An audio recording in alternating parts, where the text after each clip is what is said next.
Meeting scheduled for Thursday, March 14, 2024, for the Committee on Rules and Judiciary has been called to order. Good morning, committee members and non-committee members.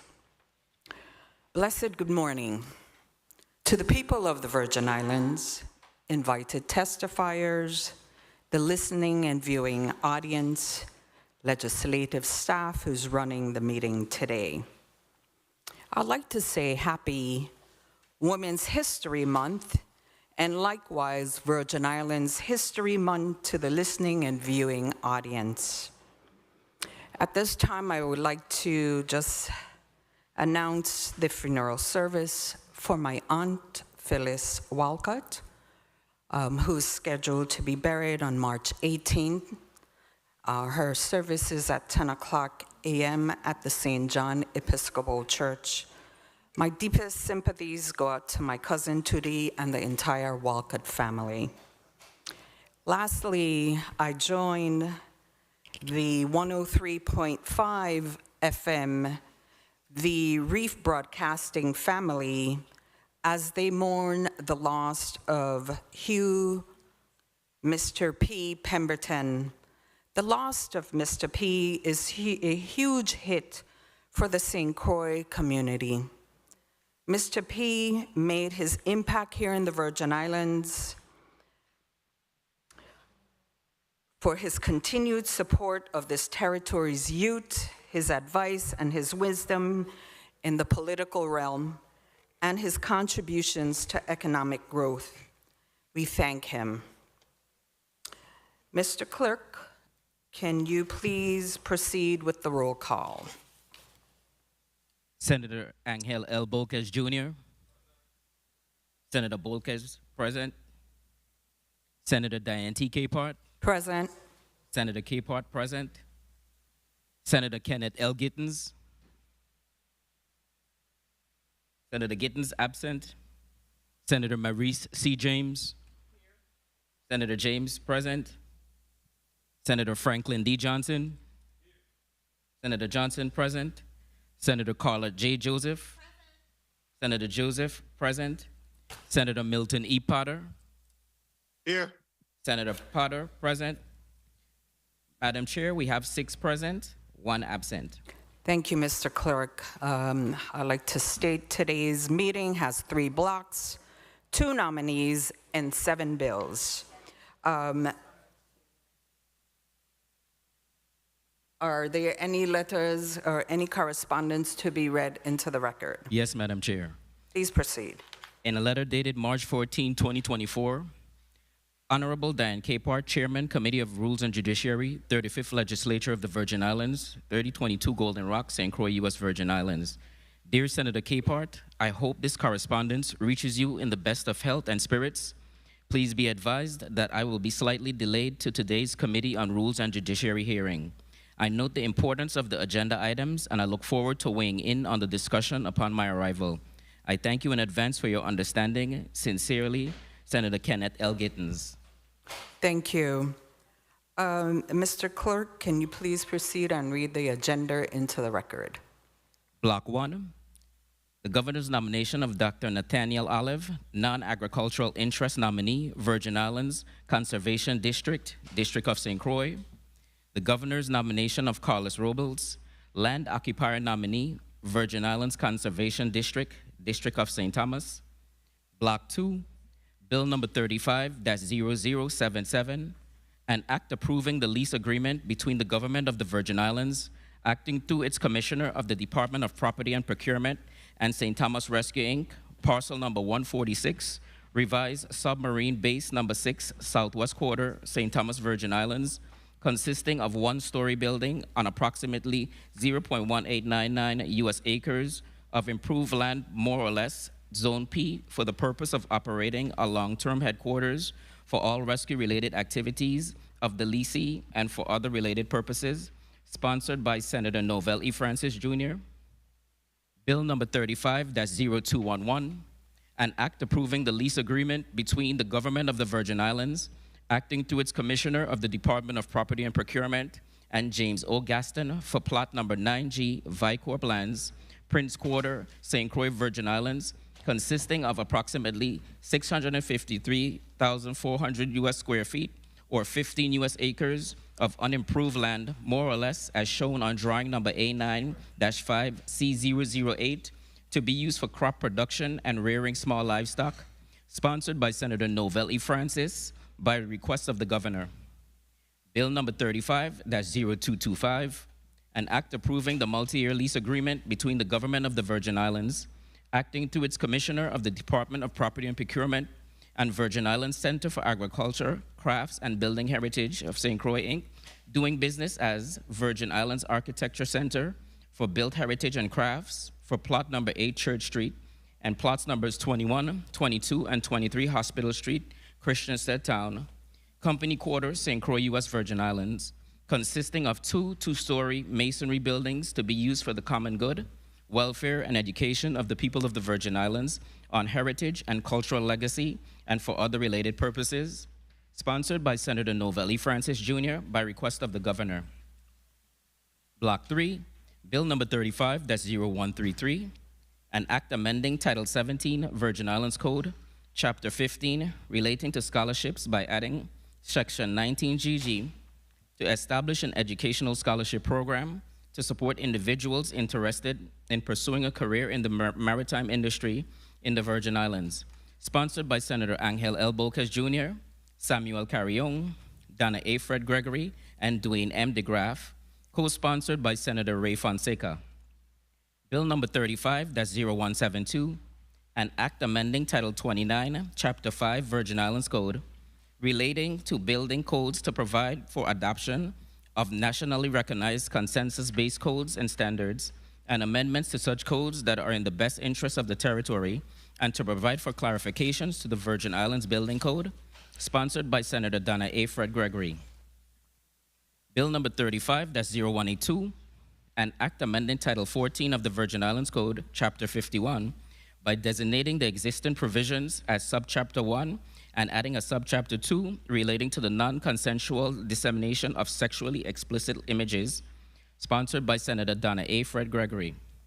Bill number 35-0218, an act amending Title 24 Virgin Islands Code, Chapter 12, relating to unemployment benefits by reducing the number of weeks that unemployment benefits can be received, increasing the statute of limitations for the collection of overpayments of unemployment benefits from claimants and for delinquent employer contribution, allowing for the implementation of the payroll variation methodology launch in the calendar year beginning January 2024, implementing a 10-year record retention period for employers, and requiring employers to register with the Virgin Islands State Information Data Exchange System, sponsored by Senator Novell E. Francis, Jr. Madam Chair, this concludes the reading of today's agenda. Thank you, Mr. Clerk. At this time, I'd like to identify and acknowledge non-committee member, Senator Novell E. Francis. Welcome. Morning. I can see that we have our testifiers on St. Thomas and St. Croix already seated in the well. So at this time, I will I'll do a little housekeeping and ask individuals to please turn your cell phones off. Testifiers, when you are speaking, speak into the mic. Identify your name and your title that you are here for as a nominee. At this time, I would also like to recognize the young ladies that are here among us from the program PAL, the Police Athletic Lead. So, ladies, we don't clap in the legislature, so I would like to say hi and welcome. These are the young ladies that I started to mentor through the PAL program, and I thought it would be good for them to understand what legislators do. And I come to them and I talk to them, and I'm giving them advice, and we talk about all kinds of things. So I wanted to acknowledge them, and you get to see what happens in the legislature. This is the Rules and Judiciary meeting. This is where all the nominations from Government House will come, and it's just like a big job interview. So we have two individuals today that we kind of interviewing them first, and then we go into clearing the bills in this committee to go to another committee. Okay? So I would proceed with Mr. Carlos Robles on St. Thomas. Mr. Robles, thank you for being so patient this morning. And I would like to say Mr. Robles is the governor's nomination for land occupier for the Virgin Islands Conservation District on St. Thomas. If you could please just state your name, and then we'll come to St. Croix. Carlos Robles.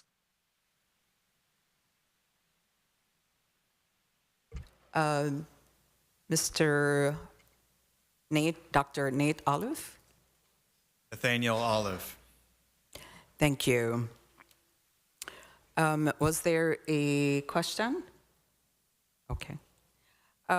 So what we do is I will have Mr. Robles, you can begin with reading your testimony into the record at this moment. Thank you. Jesus Christ be praised. Greetings to you, the Honorable Diane T. Capehart, Chair, and the other members of the Committee on Rules and Judiciary, other senators present, and to the listening. Pardon me. I forgot to swear you in. So if I may, I would take a quick 2-minute recess.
Committee on Rules and Judiciary is out of recess.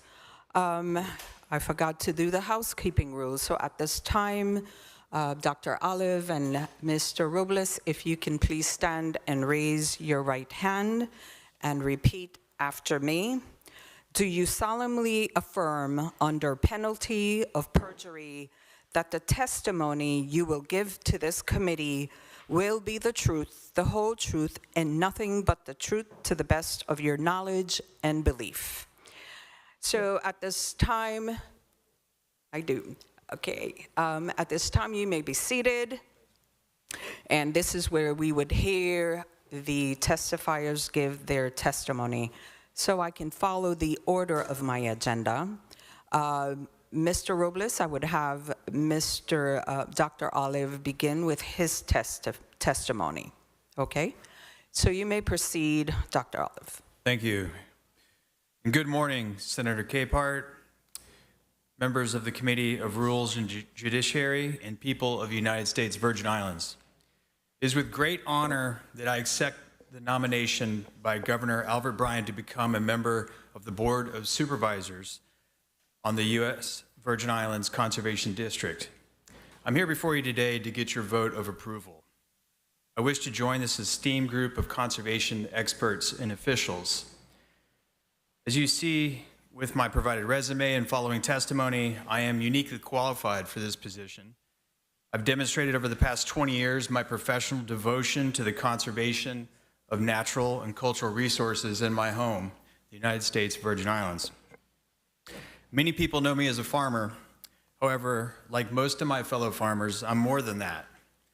I approach farming as a productive tool for regenerative conservation. Over the past 3 decades, I've cultivated an expertise in natural resource ecological planning and management, research and education, and have accomplished many relevant projects here in the Virgin Islands. Now I'd like to share some of my relevant professional highlights and some examples about what I hope to accomplish as a member of the VICD. In the past decade, I've been writing plans for the Department of Agriculture for the Virgin Island Forest Legacy areas, including Estate North Star and Inner Brass Island management plans. My background of research and my professional career has included leading conservation projects such as recreational trail studies, natural resource impact assessment and monitoring, and regenerative organic agriculture practices. My farm, Ridge to Reef, is on 2 sites in St. Croix in the Northwest Quarter, encompassing approximately 150 acres, and it's the only certified organic farm in the Virgin Islands. The name Ridge to Reef is all about the interconnections of soil and water. What we do on the land inevitably impacts the water as it flows downward to the sea, and it connects our tiny island to the entire world. Working along with partner farms and non-government organizations like the Virgin Island Farmers Alliance and VI Good Food, I have helped with others farming become more profitable by helping restart the territory's Farm to School program in 2014. It's growing every year in volume while also encouraging farmers to implement sustainable production practices. I believe, as I've seen with my own eyes, that not only can we return to a more healthy and inspiring natural environment, but we can do so while making money, paying for it, and feeding our children the best foods possible. We're doing it. As elected president of the Virgin Island Farmers Alliance, I've co-written grants that have secured over $300,000 in the past 4 years to support farmers in successful production and marketing while using environmentally beneficial methods. One such initiative is the Transition to Organic Partnership Program, and another are producer grants from the Sustainable Agriculture Research and Education Program, known as SARE, both supported by the USDA.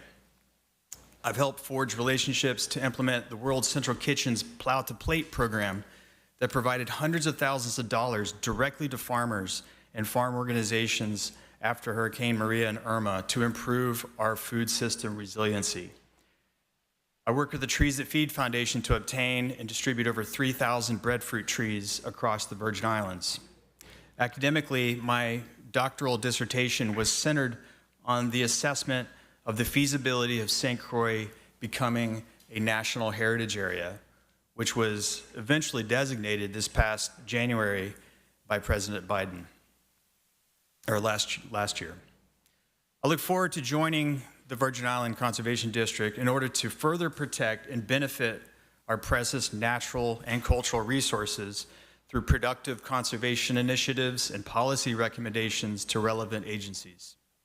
Indeed, this should be done in a manner that supports landowners and tenants in implementing positive environmental stewardship practices. These can help fill our aquifers with clean water, slowing it down with ponds to protect our soils and coral reefs from excessive erosion and pollution, and at the same time make it economically beneficial for the territory. First, I plan on making specific recommendations that will update VI Legal Code Title VII, Agriculture Chapter 3, Soil Conservation, since the VICD has been inactive for a number of years. For example, the practice of on-contour subsoiling in appropriate areas was implemented under the U.S. Agricultural Conservation Program to shatter hard pans created by tillage and development and improve water infiltration into the groundwater table to reduce runoff and flooding. This practice of cost sharing with the farmer was encouraged by up to $5,000 of cost share per year. However, this amount was established nearly 60 years ago in 1964. Adjusted with inflation over time, that is now valued at over $48,000, which is the kind of money that's required to do that kind of work, to support those activities, and that may return farms to units of environmental regeneration. This and many other updates are necessary.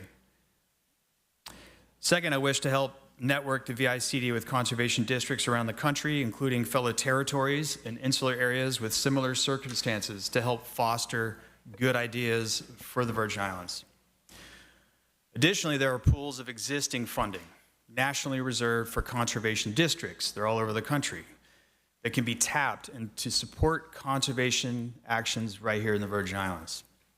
One such example is the set of technical assistance grants available from the National Association of Conservation Districts, which last year offered $15 million and has updated their reach to serve new and underserved producers in partnership with the Natural Resources Conservation Service, NRCS. There's a lot of things out there like that. Finally, I look forward to intertwining conservation efforts with recently approved positive initiatives in the Virgin Islands that promote natural and cultural heritage conservation and agriculture together. One is the St. Croix National Heritage Area, designated by the U.S. Congress, and another is the Virgin Island Agricultural Plan, which was recently passed and funded. As a nominee, I have extensive experience with both, since helping the National Park Service design and conduct that award-winning community-based feasibility study for the National Heritage Area designation, and while serving as a task force member in drafting the Virgin Island Agricultural Plan. And now I'm on the Food Committee for that plan, seeing it through as an honorary member. I see clear ways in how we can successfully leverage federal and local resources to help these and other related industries that work together that can lead to a more healthy and ecologically productive environment, while at the same time preserving the unique cultural heritage of the Virgin Islands. I desire to work with other nominees to establish a strong conservation district board with a positive agenda for the Virgin Islands. Thank you for your consideration for the position, and I'm here at your disposal for any further information that you require. Thank you, Dr. Olive. Now we'll go to St. Thomas, and Mr. Carlos Robles, you may proceed with your testimony. Greetings to you, the Honorable Diane T. Capehart, Chair, and the other members of the Committee on Rules and Judiciary, other senators present, and to the listening and viewing audience.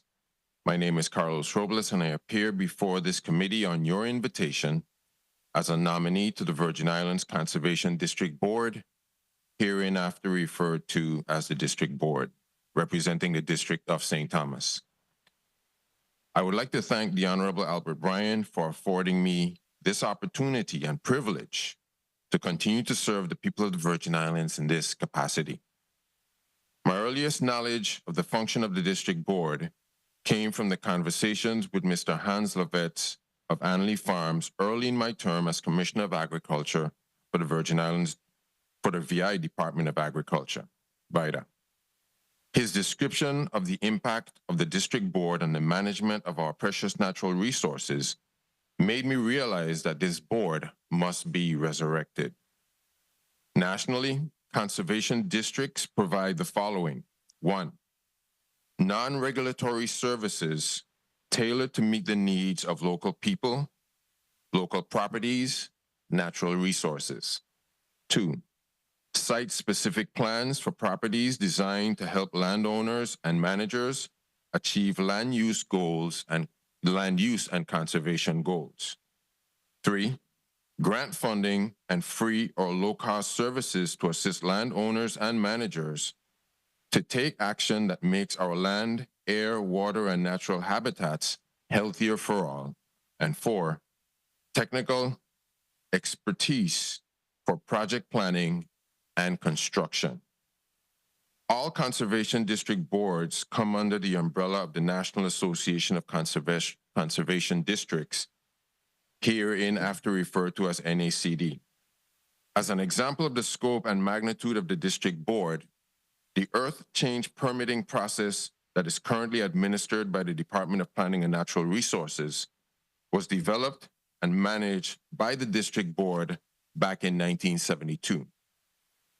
That responsibility was eventually assumed by the Coastal Zone Management Commission in the mid-1980s.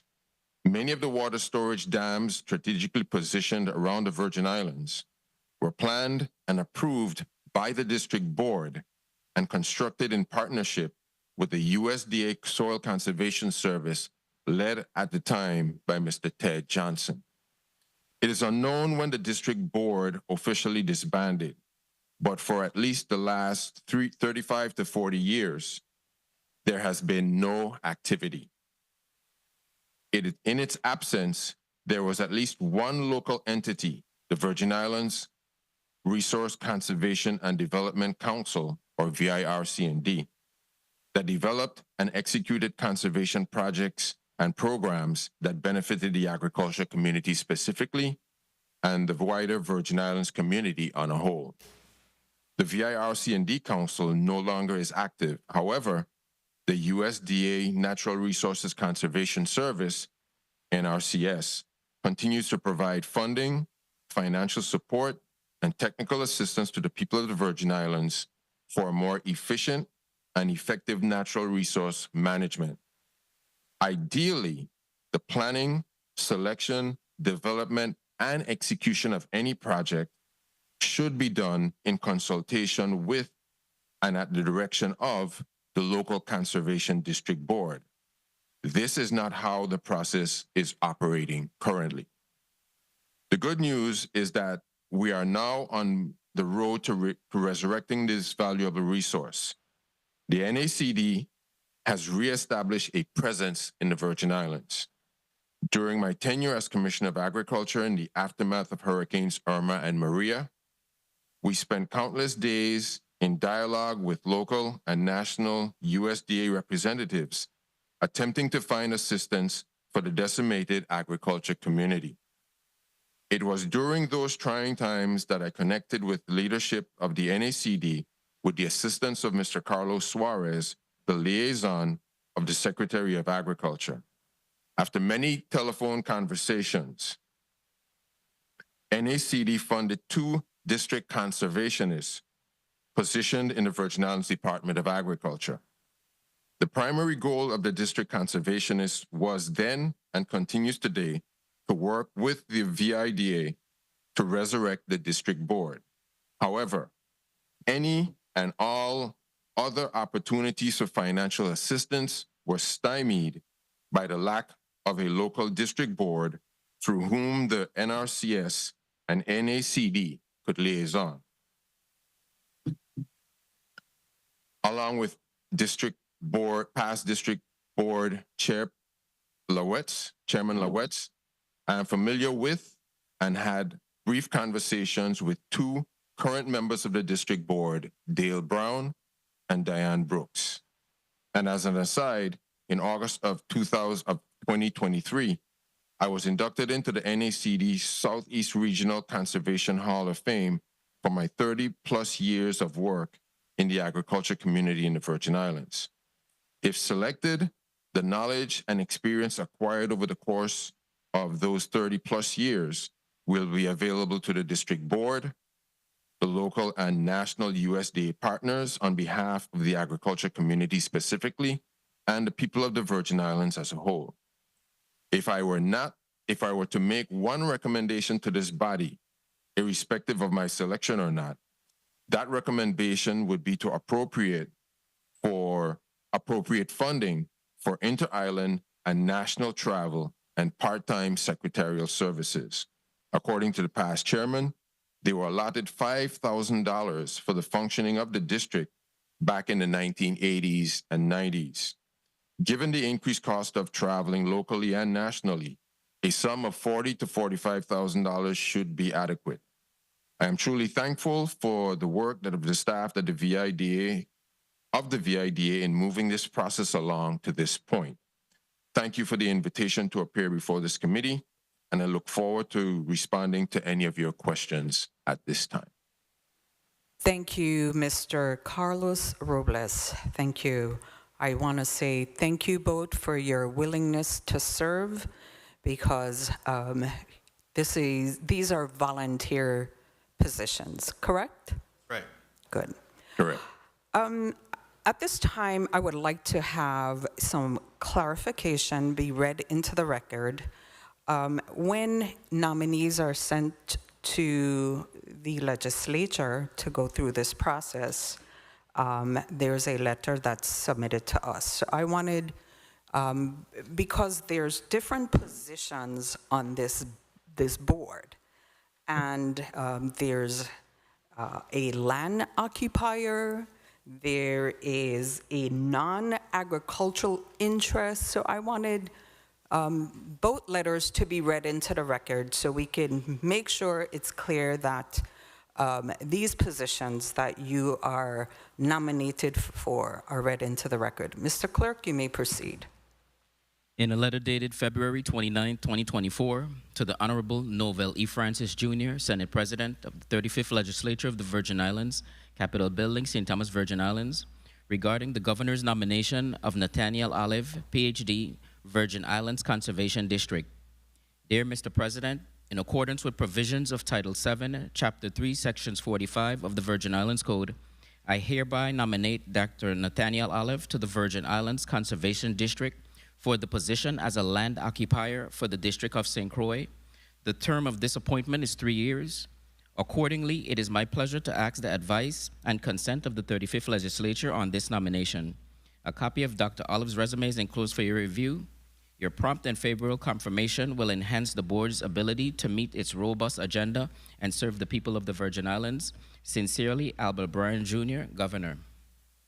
In a letter dated November 6, 2023, to the Honorable Novel E. Francis Jr., Senate President, 35th Legislature of the Virgin Islands, Capitol Building, St. Thomas, Virgin Islands, regarding the Governor's nomination of Carlos Robles, Virgin Islands Conservation District. Dear Mr. President, in accordance with provisions of Title VII, Chapter 3, Section 45 of the Virgin Islands Code, I hereby nominate Mr. Carlos Robles to the Virgin Islands Conservation District for the position as land occupier for the District of St. Thomas. The term of the appointment is 3 years. Accordingly, it is my pleasure to ask the advice and consent of the 35th Legislature on this nomination. A copy of Mr. Robles' resume is enclosed for your review. Your prompt and favorable confirmation will enhance the board's ability to meet its robust agenda and serve the people of the Virgin Islands. Sincerely, Albert Bryan, Jr., Governor. Thank you. Thank you. So there are different years.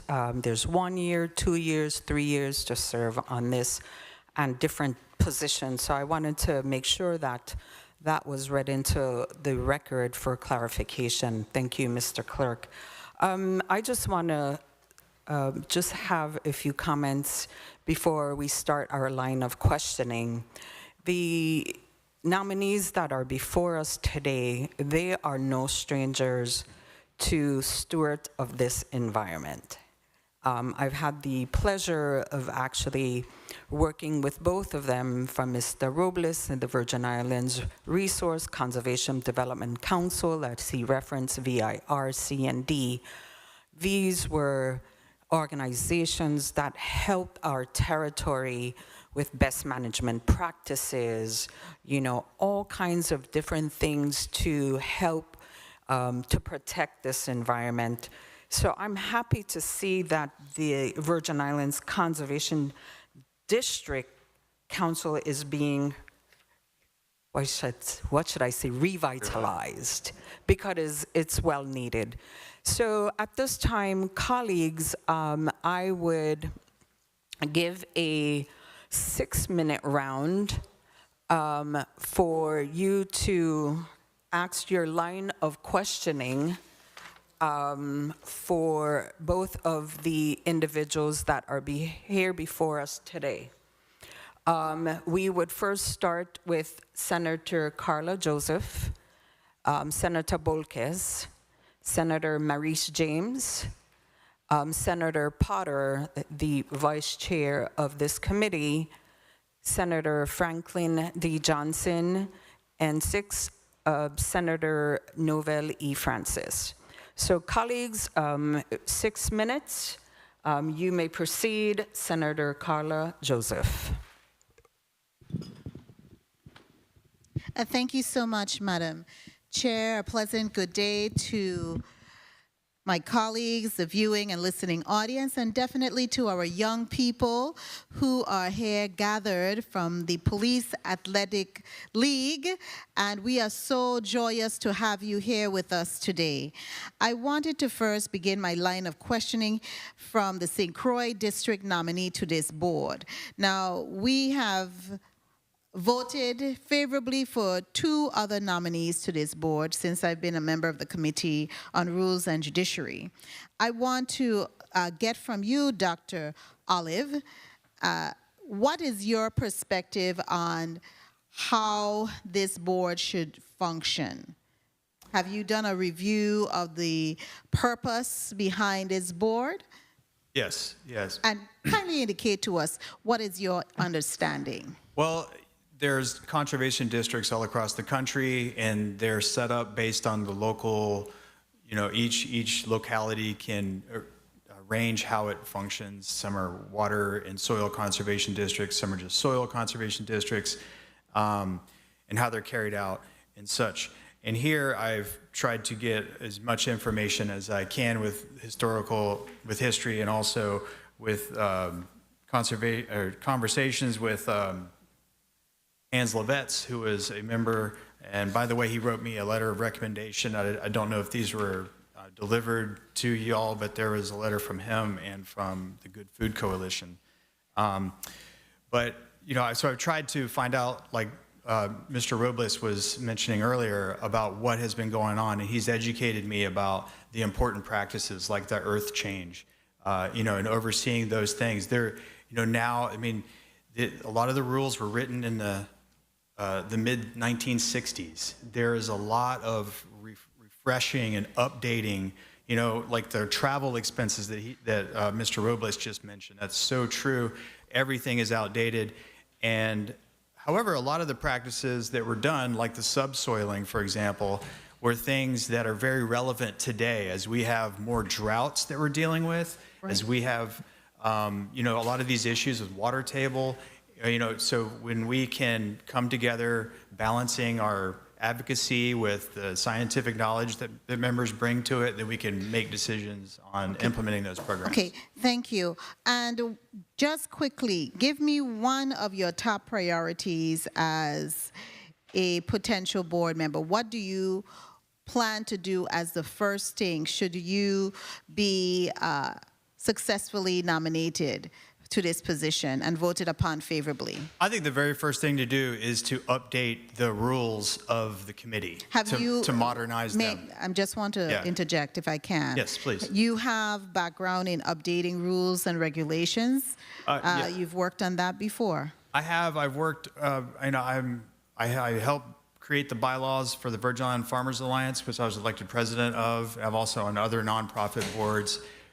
constructing the bylaws, rules, and processes that we use to make decisions and those sort of things, and also trying to get the resources, balancing with the budget that we can work from, and those sort of things. Yes. Okay, that's fantastic. Mr. Robles, how are you doing this morning?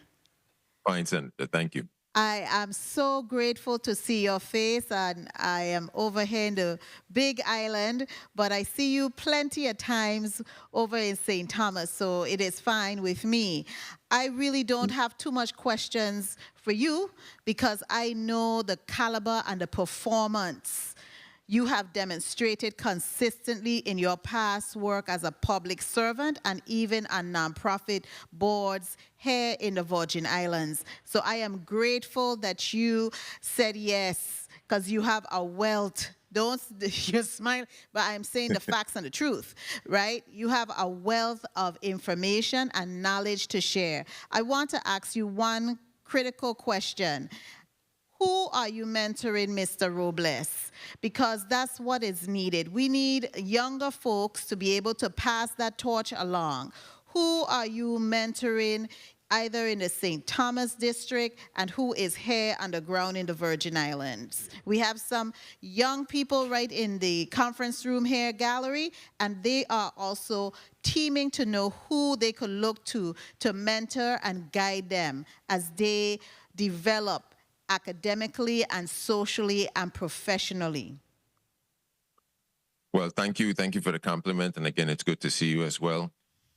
About 2 years ago, I connected with the Future Farmers of America organization and established the first parochial FFA organization here in St. Thomas at the Seventh-day Adventist School, where I get an opportunity to transfer or change the mindset of some of our young people when they hear the word agriculture, and along with their parents.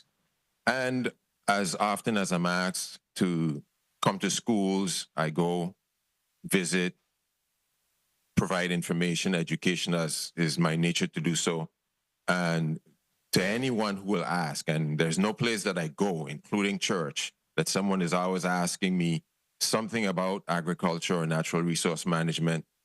So specifically, I'm involved with the FFA program at the St. Thomas St. John Seventh-day Adventist School, and I get, people find me all the time. So that's an ongoing pledge. And even if there was no FFA organization, I'll be either at that school or just recently I was contacted by the Bowski School where my wife works to get engaged with some children at that school. So that's going to be ongoing. Thank you so much. I just want to wrap up. I don't know if my time was called. I wanted to ask you and just comment on that because that's a very applaudable effort, Mr. Robles, and I am not surprised that you're doing it. I'm hoping that you would also look at the FAF program at Charlotte Amalie High School. They had a thriving program there, the Future Farmers of America program there years ago. I don't know what is happening to it now. And also at Ivana Eudora Ken. If we could get some persons who are soldiers like you, who are passionate about agriculture, about conservation and preservation, on the ground to help educate that next generation. It takes all of us. And so that is something that is very critical. And if we can be of support, I can be of support to you. I see that you asked for some monies. I believe that we heard you loud and clear, and I definitely will be in support of getting you some money, seed money. And then you plant that and water it and make it grow. Okay, so I'm definitely in support of that. I want to thank both of you, Madam Chair. I will be voting in the affirmative for these two gentlemen here so we could move forward with this very critical board. Thank you kindly for the time. Thank you, Senator Joseph, for your line of questioning. Dr. Olive, you weren't here. I don't know if you weren't here, so I won't say that. But as Mr. Robles mentioned, the Virgin Islands Resource Conservation Development Council back then worked with government and other nonprofits to make sure that a lot of best management were put into place. There was also education and outreach. There was actually training of writing grants, so individuals could go out and get grants to restore ponds and all of these things. So how can you see yourself being like another VIRC&D, but not having all the funding that was available through USDA? How do you plan to, and Mr. Robles, you can also, give some ideas as you were a part of VIRC&D. How do you see yourself working in somewhat that capacity? Can you please acknowledge Dr. Olive's mic? Yes, thank you for asking, and I do remember the VICD. I was, took part in some of the programs myself, and since this conservation district started, dissolved, and then now it's coming back, things have really changed. Times have changed, and I feel like with some of my personal involvement with being a task force member on the agricultural plan and some of these other initiatives, I see that there's a lot to leverage with, and there's some money available for projects. There is, the legislature passed the agricultural plan, which lists a lot of things which really overlap with some of the practices that we want to encourage with sustainable production. So I feel like and being a farmer myself, I realize the challenges that a lot of farmers, day-to-day farmers, have with applying for and getting help and doing those sort of things. So we started the Agricultural Business Center through the plan, and now we have a place where this is through the SBA, and now a farmer in any of the districts can go there and they can get help with the paperwork, with writing a business plan, with applying for grants, with all these things. So those mechanisms that were covered by some of those by them, like we now have created other agencies to handle that. And so I feel like there's also a lot of, if we can align our initiatives with working with what's in the plan, so we help that be successful while we help our conservation goals be successful, then that's really important. And one thing that I brought to the plan as an organic farmer is I'm concerned about, if we're going to do agriculture and change the percentage, we import 97% of our food. If we're going to be successful at that, sometimes in my life I have seen that be careful what you wish for, because you might get it. And are you really ready for what happens when you achieve that? You need to be prepared and have foresight. And so in agriculture, you need to think about not only the sustainability, but the regenerative ability of the form of agriculture, to not just keep it how it is, but to improve the water table, the soil, the trees, the forest, the clean air, the lovely environment for the public to enjoy at the same time, and not to mention all the great food. So when you can put all those together, which I feel like a lot of things are happening now, and then this is going to connect us with this national network of conservation districts. There's funding, there's all sorts of supportive things. We had a group come down recently during Ag Fair, a conservation district working group, and they were here. We got to talk a lot about these amazing initiatives. There's things we can do instantly in this program to bring it all together. So I think that's what I hope to bring, is tying some of these things together so we can all benefit. Thank you. Okay. Thank you. Mr. Robles? Yes. Let me just make a correction on the RC&D Council. I was not involved directly on the board, but because there's such a small handful of us who are agriculture and natural resource professionals, I was out on the margins. So when you as chair would, and the committee would recommend a project, 9 times out of 10, I would be called in to back up as technical support or advice on many of those projects. So I was very much familiar. And by the way, Julie Wright sent hello. Spoke to her this week. So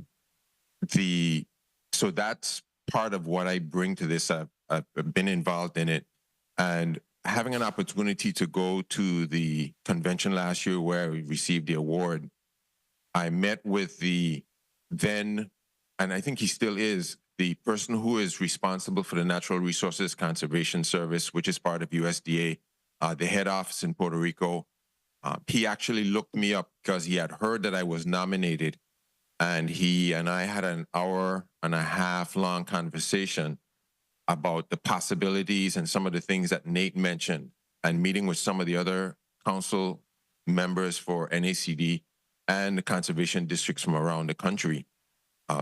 They have sort of been waiting, and when I had that initial conversation with them during Hurricanes Irma and Maria, they were waiting. In fact, that's why they initially funded the 2 district conservationist positions right then and there, because I was able to convince them that we are in a better position now, and with support from the legislature, because at that time I would say from the 32nd legislature till now, there has been a public, and I emphasize public, demonstration of support for agriculture and natural resources coming from the Virgin Islands. And little do we realize as a people that the world has become a lot smaller. And so when we make statements, good or bad, when we talk about agriculture, when we pass legislation, it's no longer just isolated here in the Virgin Islands. People are looking. And so in that conversation with the head of the NRCS for the Caribbean region, he also understood that there was some favorable movement, and NACD as well, going back and looking over the record of the territory in response to natural resources. When they reached me and we had our conversations, they had a little bit of a background of what had been done by the conservation district, and were willing and eager to work with us in the administration then and now to begin making available some of the things that Nate just mentioned, Dr. Olive mentioned, and in my conversations with NRCS, they too are waiting, because when they conduct a project here in the territory, or when they provide opportunities for farmers and large landowners to engage in conservation projects, there are certain cost factors and cost benefit ratios that have to come into play. And they make that decision based on the conservation district. And as we all know, commodities, resources, things that we import here in the territory are much more expensive than they are in Puerto Rico and on the mainland. And they generally have to come to some decision as to how much they're going to pay a farmer or a large landowner when they're implementing a conservation practice. Or they set what the priorities are as to what projects get funded. But they do it without the consultation of a local conservation district board. They are eager to not have to do that, because they also recognize around the country that there have been situations where minority communities have not been acknowledged or provided resources as opposed to other places in the country. So they are eager to work with us. We're eager to work with them, and we're looking forward for this board to get birth, because, again, opportunities to augment what the local government, both Department of Planning and Natural Resources and the Virgin Islands Department of Agriculture, are trying to do with managing our resources, can pool together to assist in helping to manage the natural resources of the people of the Virgin Islands. Thank you both for that, because it's all about a public-private partnership, and Absolutely. I think you guys will be great. As I said, I know your work, so I really look forward to good things. Senator Bolkes, you may proceed with 6 minutes. Thank you, and good morning, Madam Chair. Good morning, colleagues. Good morning to the listening and viewing audience, and good morning to our nominees, and of course, good morning to our Police Athletic League attendees this morning, and parents, and also officers of the VIPD. I wanted to start off with you, Dr. Olive. Good morning. How are you doing? Good? Good morning. All right. Doing great. How are you? Great. I'm good. So you mentioned writing a management plan for the Department of Agriculture. Yes. And for the VI Forest legacy areas such as North Star, Inner Brass, could you discuss what the outcomes were for those plans and if there were any challenges that you faced during the implementation? Yes, they're very different projects. You know, North Star is on the north coast here in St. Croix, just west of Cane Bay. It's the old estate there. It was a property that was for sale for a while. Anybody could have bought it. There were different projects possibly proposed for the property, and at the same time, it was identified as a major conservation area, being in a flood zone, at the top of a flood zone, very steep terrain. Also at the base of Mount Eagle, which is a recreational area for a lot of people to go and visit the highest point. And so there was a lot of, so basically what that involved is meeting a set of criteria that's established by the USDA for a forest legacy area, which is looking at the soils, the water, the forestry type, appropriate uses, slope and terrain, recreation possibilities. And so what I did is, analyzed all those. I worked with professionals like. Okay, so noted. So the question really Yeah. derives from your knowledge and your education in the field that you're actually trying to endeavor upon. And you also indicated that you have a desire to make specific recommendations to update the VI Code Title 7, Agriculture, Chapter 3, Soil Conservation. Yes. Could you provide an example of such update or expected impact? Well, I think that the one thing that I mentioned in my testimony is reinstating the subsoiling program, which had a cost share, in making that amount adjusted for the inflation at least, to do that on properties. And also as a part of the strategy that is listed in that document, to look at not just individual parcels of land, but to have targets of land parcels that are working together. Because if you do all the work in this one small parcel, it won't really have that benefit for everybody. But if we can establish, conservation corridors and work in areas where there's already a natural potential to get the greatest benefit out of what we're doing, I think having nowadays, since then, we've moved from general conservation in the 60s and 50s and 40s and Aldo Leopold and all that, to now where we have a better understanding of watershed hydrology and how the natural boundary is a watershed with the peaks of the ridges, and that's why we're ridge tree farm. Now, Dr. Olive, I only have 6 minutes. Okay, sorry. But I appreciate the explanation, So and looking, perhaps we targeting can talk units is what I'm saying. about that on the back end, Yes. and I appreciate that conversation. And before I switch over to Mr. Robles, what do you believe is our greatest challenge when it comes to natural and cultural resources conservation? Well, I think climate change and droughts. Okay, very well. Thank you. And Mr. Robles, good morning, sir. Good morning, Senator. All right. You're a big deal. And, I wanted to know how you plan to utilize your recognition and network from your induction to the NACD Southeast Region Conservation Hall of Fame to benefit the Virgin Islands Conservation District. Well, as some of us who have traveled to conferences go, when you get there and they find out that you're from the Virgin Islands, everybody finds you during the break, and they either have a card they hand you or a conversation to have with you regarding this exotic place that they have heard of. And so I say all that to say that the networking opportunities, both regional and national, quadrupled after that meeting, and I plan to bring and use them. I still have many contacts nationally with individuals who actually used to still work for the Secretary of Agriculture when he had visited here, and they've always made themselves available and say that, if you ever need anything, give us a call, and maybe in a different capacity. So the opportunity to bring networking personnel and other individuals who have a genuine interest in the people of the Virgin Islands is already there. Yes, sir. Excellent, and congratulations on your nomination.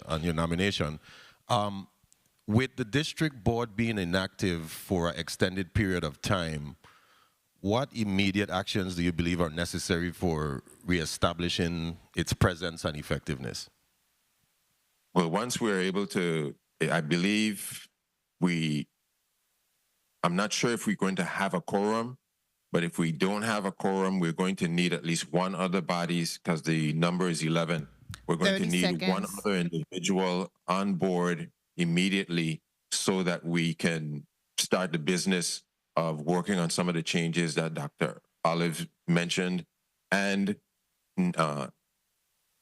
reaching out to NRCS with USDA, both their Caribbean representative and the local representative, to begin establishing the goals and objectives for the conservation district so that we begin to tap into the resources that are available to us nationally. Time. Okay. Thank you. Madam Chair, may I please have one wrap-up question? Yes, you can conclude. Thank you so much, Madam Chair. Mr. Robles, how do you envision improving technical assistance and training for landowners and managers to implement conservation practices effectively? We'll start with what we have in-house. The Cooperative Extension Service is a resource that is very rarely used, and they could use some additional funding to provide that. I spent many years in the Cooperative Extension Service providing that kind of information as well. Regionally, we have partners, both nonprofit and federal partners, who have access to information and could provide to us individuals where there may be a gap in knowledge that could provide information to us and in regionally. Like Dr. Olive, I have contacts and resource people around the country and around the world, especially in the tropical regions, Guam, American Samoa, Hawaii, that have similar climates and have similar natural resource issues that we have, that we could also tap into to provide information and education and technical advice to our people. Thank you so much. Madam Chair, thank you for your leniency. I believe we have two excellent nominees here this morning. Thank you for the time. Thank you, Senator Bolkes, for your line of questioning. At this time, I just wanted to ask, Mr. Robles, the award that you referenced, is that the EPA award? No. This award was given by the National Association of Conservatists Southern, I think it's a Southeast Regional group, because they are broken up, I think, into 5 or 6 quadrants, and we're in the Southeast Regional section of the National Association of Conservation Districts. Okay, well, congratulations. Next, we have Senator Maurice C. James. You may proceed with 6 minutes.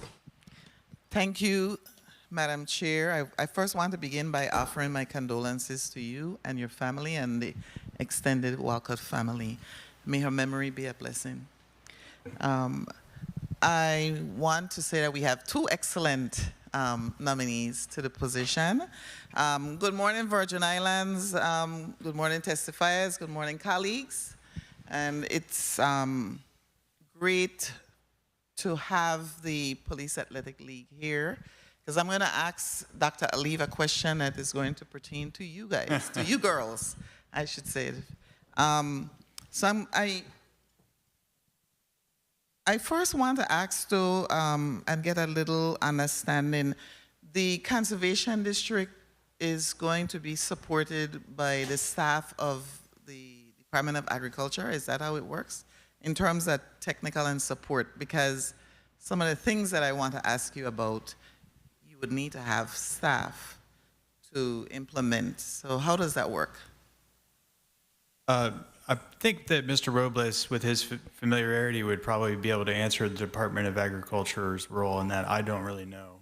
Okay, so we're going to come to you, Mr. Robles. So let me continue by asking you, because the first question that I had was really, how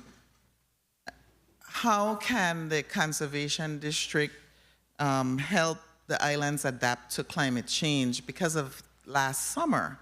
Right. And how hot it was. Yeah. And I want to say specifically that, you know, when we think about conservation districts, we're only thinking about farmers, right? But really and truly, the majority of land is owned by private landowners. So how do you help not only farmers, but, you know, landowners with their backyards? How do we address that issue of climate change? Well, one thing that we have really been through, I believe, since 2014, 15, we started to get really bad droughts that didn't seem to have happened before. And like you mentioned this past summer, the heavy heat, that's happening. And what we can do to shield ourselves against climate change is to instill resiliency practices to buffer ourselves from the raw forces of nature. And so that includes things like taking forests and shade canopy seriously as a social benefit. Also, it includes things that we've already mentioned about, increasing soil infiltration to our water table so that the wells are, so that our groundwater is amply supplied, because we're going to have, not just drought, we're going to have heavy years of rain. We just moved from an El Nino to a La Nina very quickly, strangely. And so, but when we get these heavy rains, like we've had in the past weeks of this winter, we've had some very heavy, uncharacteristic rains for what's supposed to be dry season. When it falls, how much of that is actually going into the groundwater table and how much is running right off into the sea?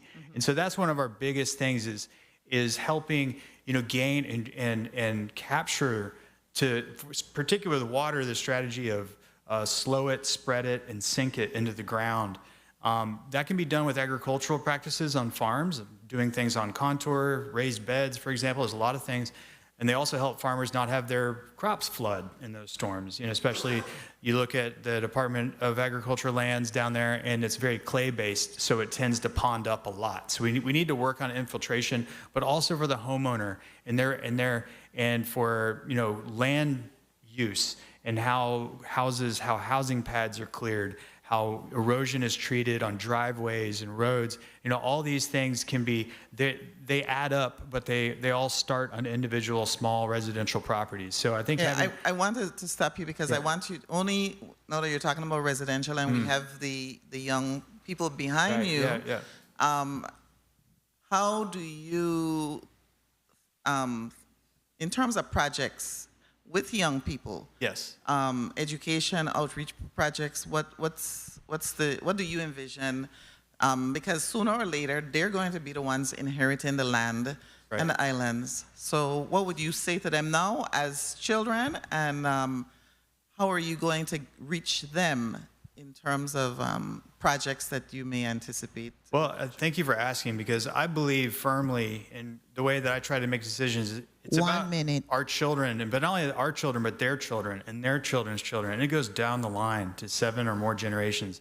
And so what we can do now is get them out there to learn, to become aware, to do projects in nature. Like we have Boy Scouts, we have a lot of youth programs. There's the Weed Seed program. There's many of these groups that are looking for ways to plug in to projects. There's summer camps, there's all these things. We had great summer camps at our farm. And, we, for the North Star plan for the park there from the Department of Agriculture that I wrote, we need, volunteers and members to help build the trail, to help learn about, that, and to build bridges and all these things so that we create this space. Also the State Adventure Trail, there's the VI Trails Alliance, all the great work they're doing, that could help. She's going to call my time. And I do want, Mr. Robles, first of all, congratulations on being in a Hall of Fame. That's wonderful. Time. And I just want to... Yes, you may proceed. Thank you, Madam Chair. Mr. Robles, I want to find out about the Conservation District. We're putting members in the to serve on the Conservation District, but I'm wondering, how do you implement the projects, the outreach, the education of landowners, farmers, and would you be utilizing the staff of the Department of Agriculture? How does it work in order for you prompted this because you asked for the 40 to 45 for the part-time secretarial services, and I went beyond that and thought, well, what about the things you want to do as a conservation district for the Virgin Islands? Essentially, the district itself, well, Thank you for the question, Senator James. The district itself is, I don't want to say a standalone entity, but yes, it is a standalone entity that is in partnership with the Department of Agriculture and the Natural Resources Conservation Service, NRCS, at USDA. And it makes decisions essentially in partnership with the NRCS and the local Department of Agriculture to move projects, not just for farmers, but as you rightfully understood, for large landowners. And again, the earth change permit process is just a classic example of the leverage and the power and the authority that the district has. And so the district, when it's formed, it's going to meet on its own, but it's not just going to be an island unto itself. The Department of Agriculture, at least based on the law, was the venue through which any local funds would come through to help the district work together. When a project has designed and the district says, well, this is priority based on what it is on St. Croix or St. John or St. Thomas or Water Island, then it filters through the Department of the Planning and Natural Resources, all of those individuals, because I believe one of the members of the board that is assigned by the governor or appointed by the governor, I don't know if they have to necessarily come through the legislature. I'll have to review the law again, but it's someone from the planning office. So you see the integration of some of the critical portions of the office, but the conservation district itself is a semi-autonomous body that is helping to direct the management of natural resources in the territory. So it pretty much meets on its own, but it's not isolated unto itself. I hope that answers your question. Thank you, Mr. Robles. It does, but it leads me to, I'm just going to wrap up on this. Proceed. Thank you, Madam Chair. When I looked at some of the other jurisdictions, it seemed as if they had like an executive director, technical and support staff, and that's why I was asking the question, because it seems to me if you want to be effective, you need that, structure. Thank you, Madam Chair. Yes, Senator James, it can get that large because I've in conversations with other districts, some of them even have their own building. But again, depending on the size of the county and the size of the municipality, they have to partner with other agencies in order to be able to facilitate the execution of programs and projects.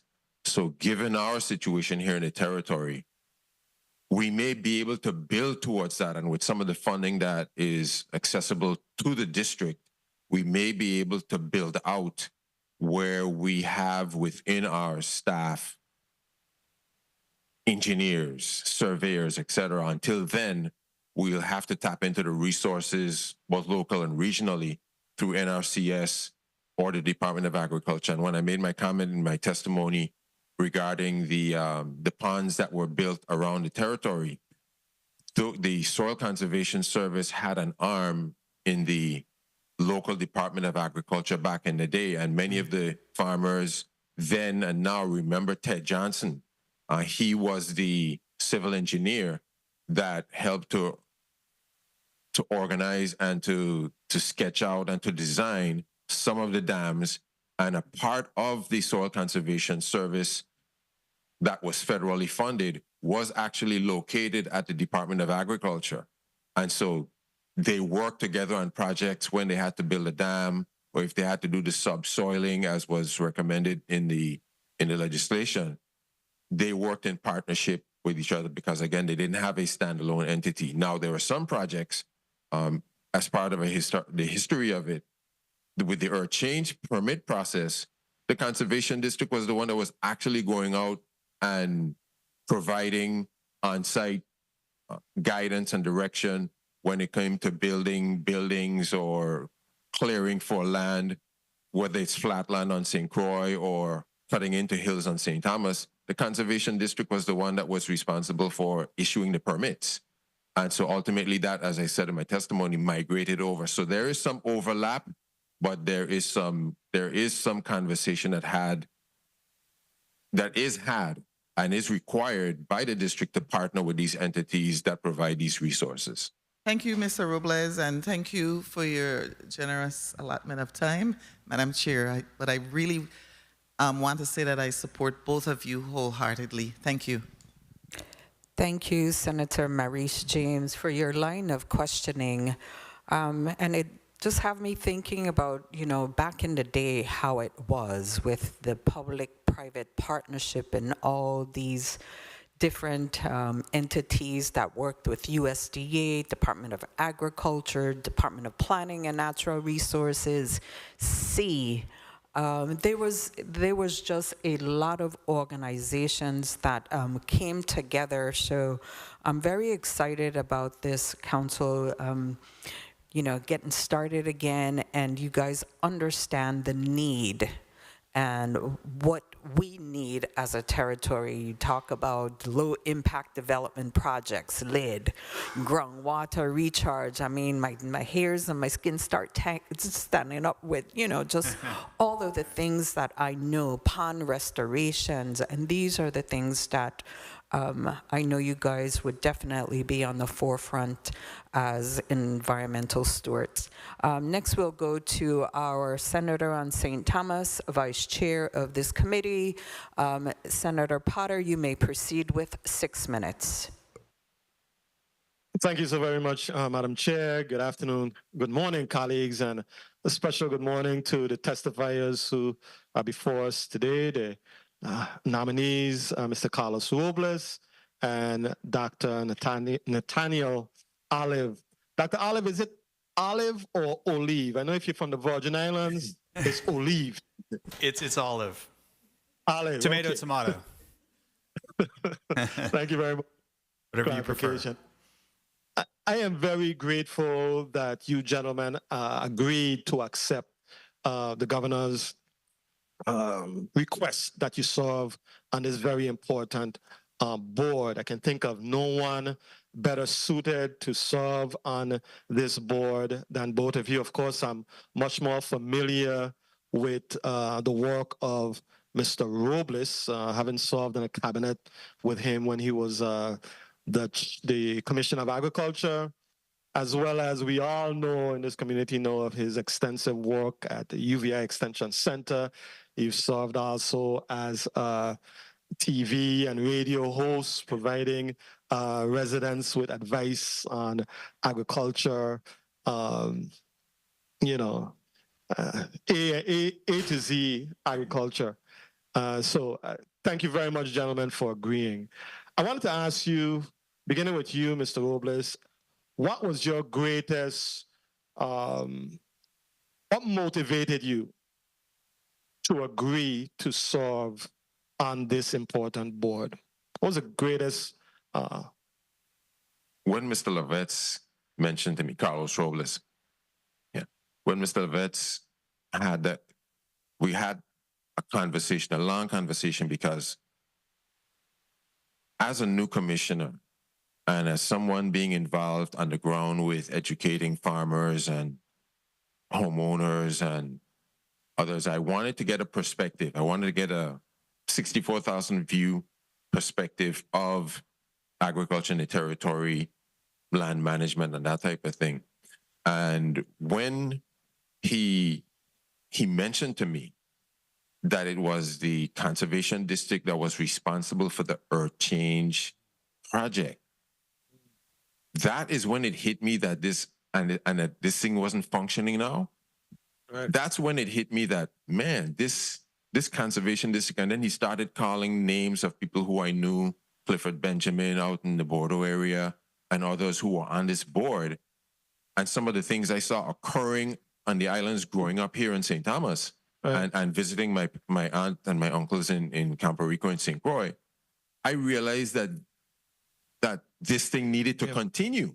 It must continue because all of our soils are ending up in the sea. We're not like many of the states where, you know, things could settle out in an area. Ultimately, all of this is ending into the ocean, and the, you know, we've experienced hurricanes and floods and wash, you know, the whole island be surrounded with mud. I said, man, this is another opportunity, even though it isn't directly related to agriculture per se, but it is involving agriculture. This is another opportunity for me to join in. And remembering something that occurred and being a part of an organization in my youth also clicked in. And I said, you know what? This is a no-brainer. If they want me, I'll accept the job. What do you think, what do you see as the single greatest attribute that you bring to the table that will enhance the quality of this board?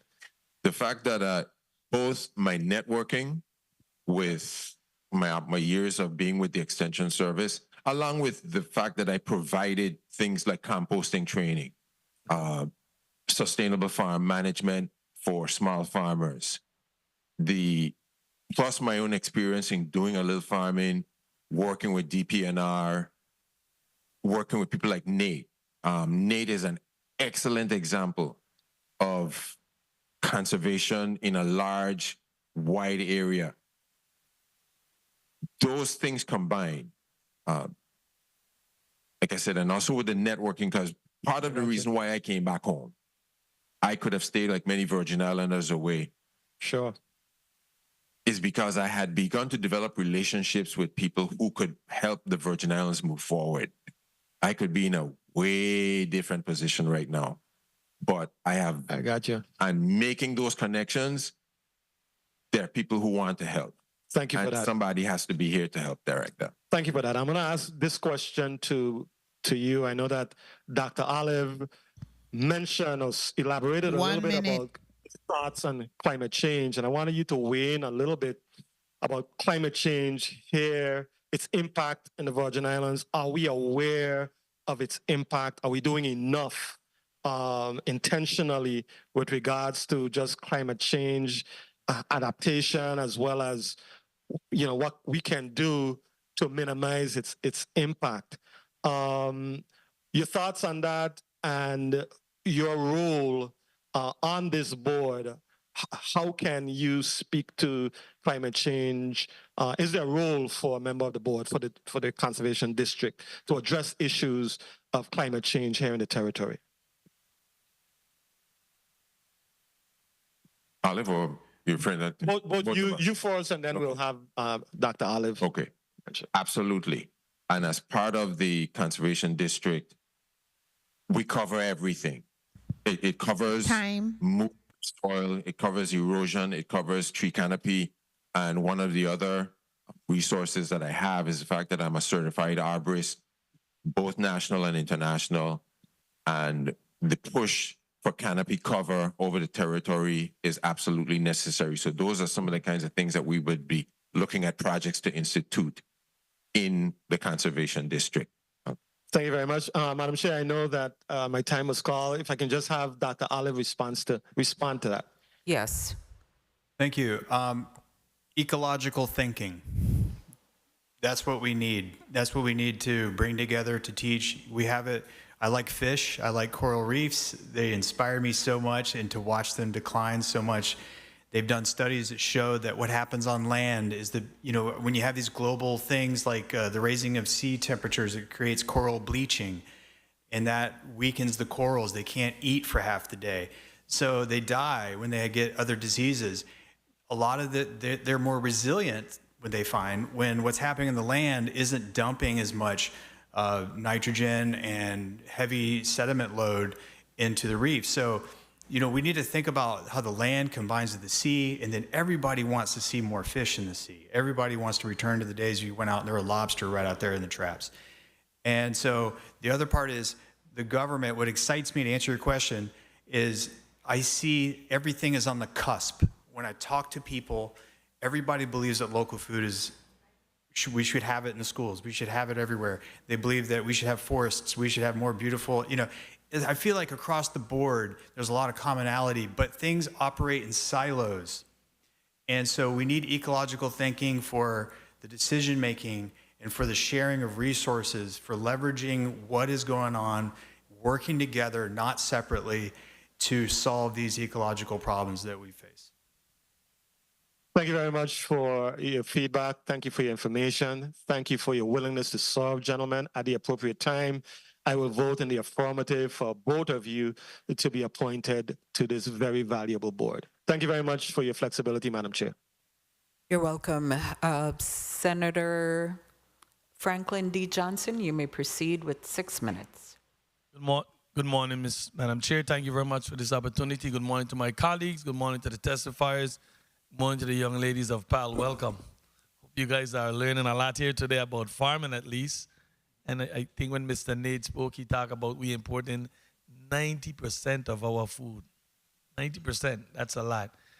You know, there isn't no doubt in my mind that both of you gentlemen will definitely bring a lot to the table. My question is why it took so long, but you're here, and I'm glad to see you here. I had the opportunity of meeting, now I know Dr. Nate, as I relatively call him Nate and Olive. We had some work together with your farming, and I work along with Commissioner Robles as part of the administration, and you know, I say thank you to both of you for your willingness to solve. And I want to kind of stand the subject that you guys touched just now with the water and all the sediments running into the sea. And my question will be, what is going to take for us to get these dams put back in place? And how do you guys see yourself as part of aligning? Because those dams are there. They just need to really get some work done to them and try slowing down all of that sediment and all of that soil erosion that's going to see. So you could start out, Dr. Nate, and then we go to Mr. Commissioner, former Commissioner Robles. Yeah, I think that first of all, we need to look at each island, each of the three major and water islands. So all the islands, look at the watersheds, and every watershed is defined by having one pour point. That pour point is where what happens on the land dumps into the ocean. Where in the northwest of St. Croix, where I am, it's Creaky Dam. And in our watershed, there is a dam there that, you know, that's famously underutilized, and it's full of sediment. That's one big problem with the dam, is even when there's no water in it, if you look over, it's so full of sediment that it's just a few feet below the wall. So we don't even know if there is water in it because it could be all in the soil, you know. So we need to clear out a lot of this. We need to deal with the erosion that has occurred so that these things can function properly. There's a lot of rehabilitation on ponds, a non-point source sediment pollution areas that, you know, we need to, basically what I was saying earlier, with water, we need to slow it, spread it, and sink it. That's the trick. And we need to get it into the water table so that there's less going into the guts. There's less for them to deal with, but then when it's there, it's clean water and it can be utilized versus being a big mess, which is kind of what we have now. Former Commissioner Robles? Second, I ditto to what Dr. Olive said. And also with us as the community, we community members need to take the recommendations from DPNR seriously. If you're going to cut and clear land, do it responsibly, do it appropriately, get information, get education, get technical advice, because it affects all of us. When a land is cleared and cut, soil is going to move. That's a natural occurrence. You can't avoid that. However, installing silt fences, installing barriers, installing the things that are needed, cut only what is necessary. You don't necessarily have to clear from corner to corner, from pound post to bound post, in order to have that. And even if you end up doing that, replant the area, cover it with trees, cover it with whatever is necessary, so that a clean soil does not have to be a bare soil. And we're not just talking about farming. This is construction across the board. So we as members of the community, and then DPNR and the other agencies who provide guidance and direction and oversight into land movement and land clearing, need to be able to effectively do their jobs. My next question goes to both of you again. What are some of the challenges that you see, and what you guys will need, what it will take, what would you need to get this conversation district board effective? And I'll start this time from Robles and then come to Dr. Nate. Well, right now, we need to have the additional members named, because as of this point, the board doesn't have a quorum.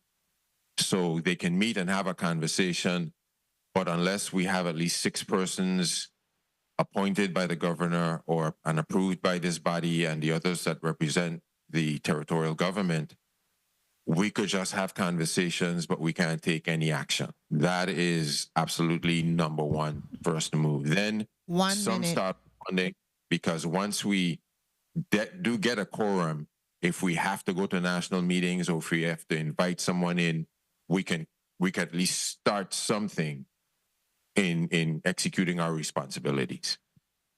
And Dr. Nate? Yes, thanks for asking. One thing is budget. I'm not really aware of what the budget that is there, but it sounds like this conversation has really made me aware that we need to have some sort of budget to function, to have secretarial work and travel and those sort of things. And as we see how old some of the the rules are from 1960s, we need to really look at that. Maybe we could start getting ideas before we have a quorum to vote or to make these bigger decisions. But I think we need to move fast so that we can function. Thank you very much. And Commissioner Robles, you say it needs an additional 6 more members to, what amount you need to actually have a quorum? How much members do you need? Time. To my knowledge, if both Dr. Olive and I are approved, we will only have 5.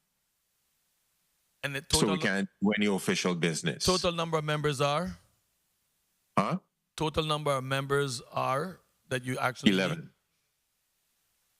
So, wow. 11. And 2 were already appointed, I think, up to 2 years ago. I think Dale Brown and Diane Brooks, and I believe Mr. Tessitore. But it's been at least 2 years since they've been appointed. Oh, it's encouraging, and I definitely will be supporting both of you gentlemen, but at the same time, it's a little disheartening knowing that you still won't have a quorum with you guys, and some of the members, as you say, already been there 2 years, so they're probably on their last year. So that's the little discouraging part, and I sure hope that the governor would expedite and get more members. I think everyone that the governor have sent thus far, we have approved. I rarely see this body disapproving any of the members that the governor have sent down to this committee. So it's important that we get people on board, and sometimes it's hard to get people to solve, and I understand that. But we got to push things to make this thing work.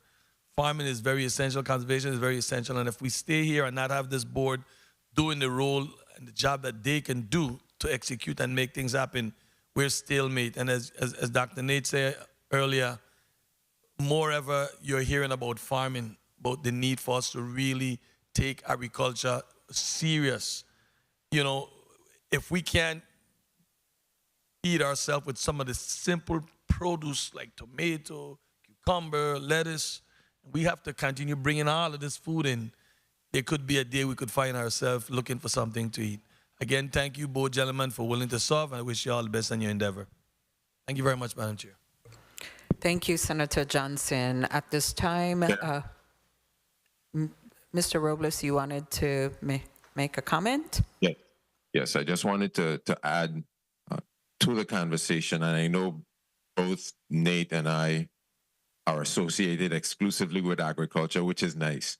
But what I wanted to educate this committee on, as Dr. Olive said, we're thinking bigger than just agriculture. This is about the management of our soil, water, and our flora and fauna in and around the Virgin Islands. Farming is included, but it also deals with the management of construction, buildings, water resources, guts, streams. Everything is included in the role of the Conservation District, and we appreciate agriculture will benefit, and Nate and I will continue to do our part along those lines. But I want us to think about the bigger picture in terms of the management, because it not only includes the 4 Virgin Islands, if you want to include Water Island, but even our offshore keys. Thank you. When I worked at the DPNR Environmental Protection, I worked in a program called, as you guys know, non-point source pollution.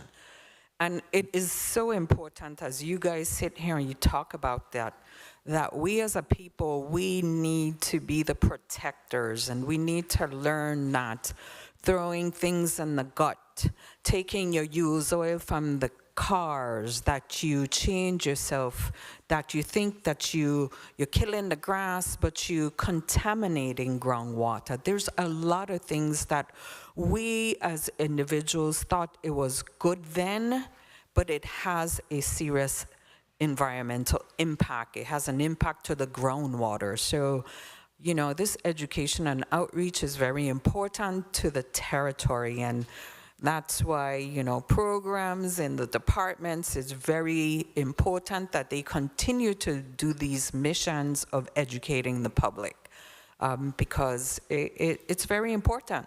Because on those rainy days, all of these different contaminants from the construction site, leaking septic systems, all of these things are picked up and just go straight into our guts.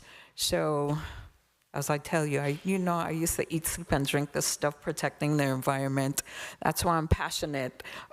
Senator Francis, you may proceed with 6 minutes.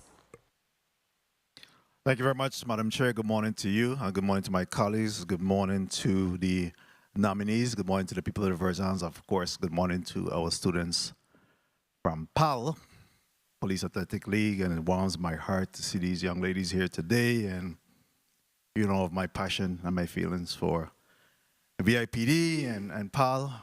After all, I spent 25 years of my life there. So, also to the representative of the Virgin Islands Police Department, good morning. First of all, I want to thank you, former Commissioner Robles and Dr.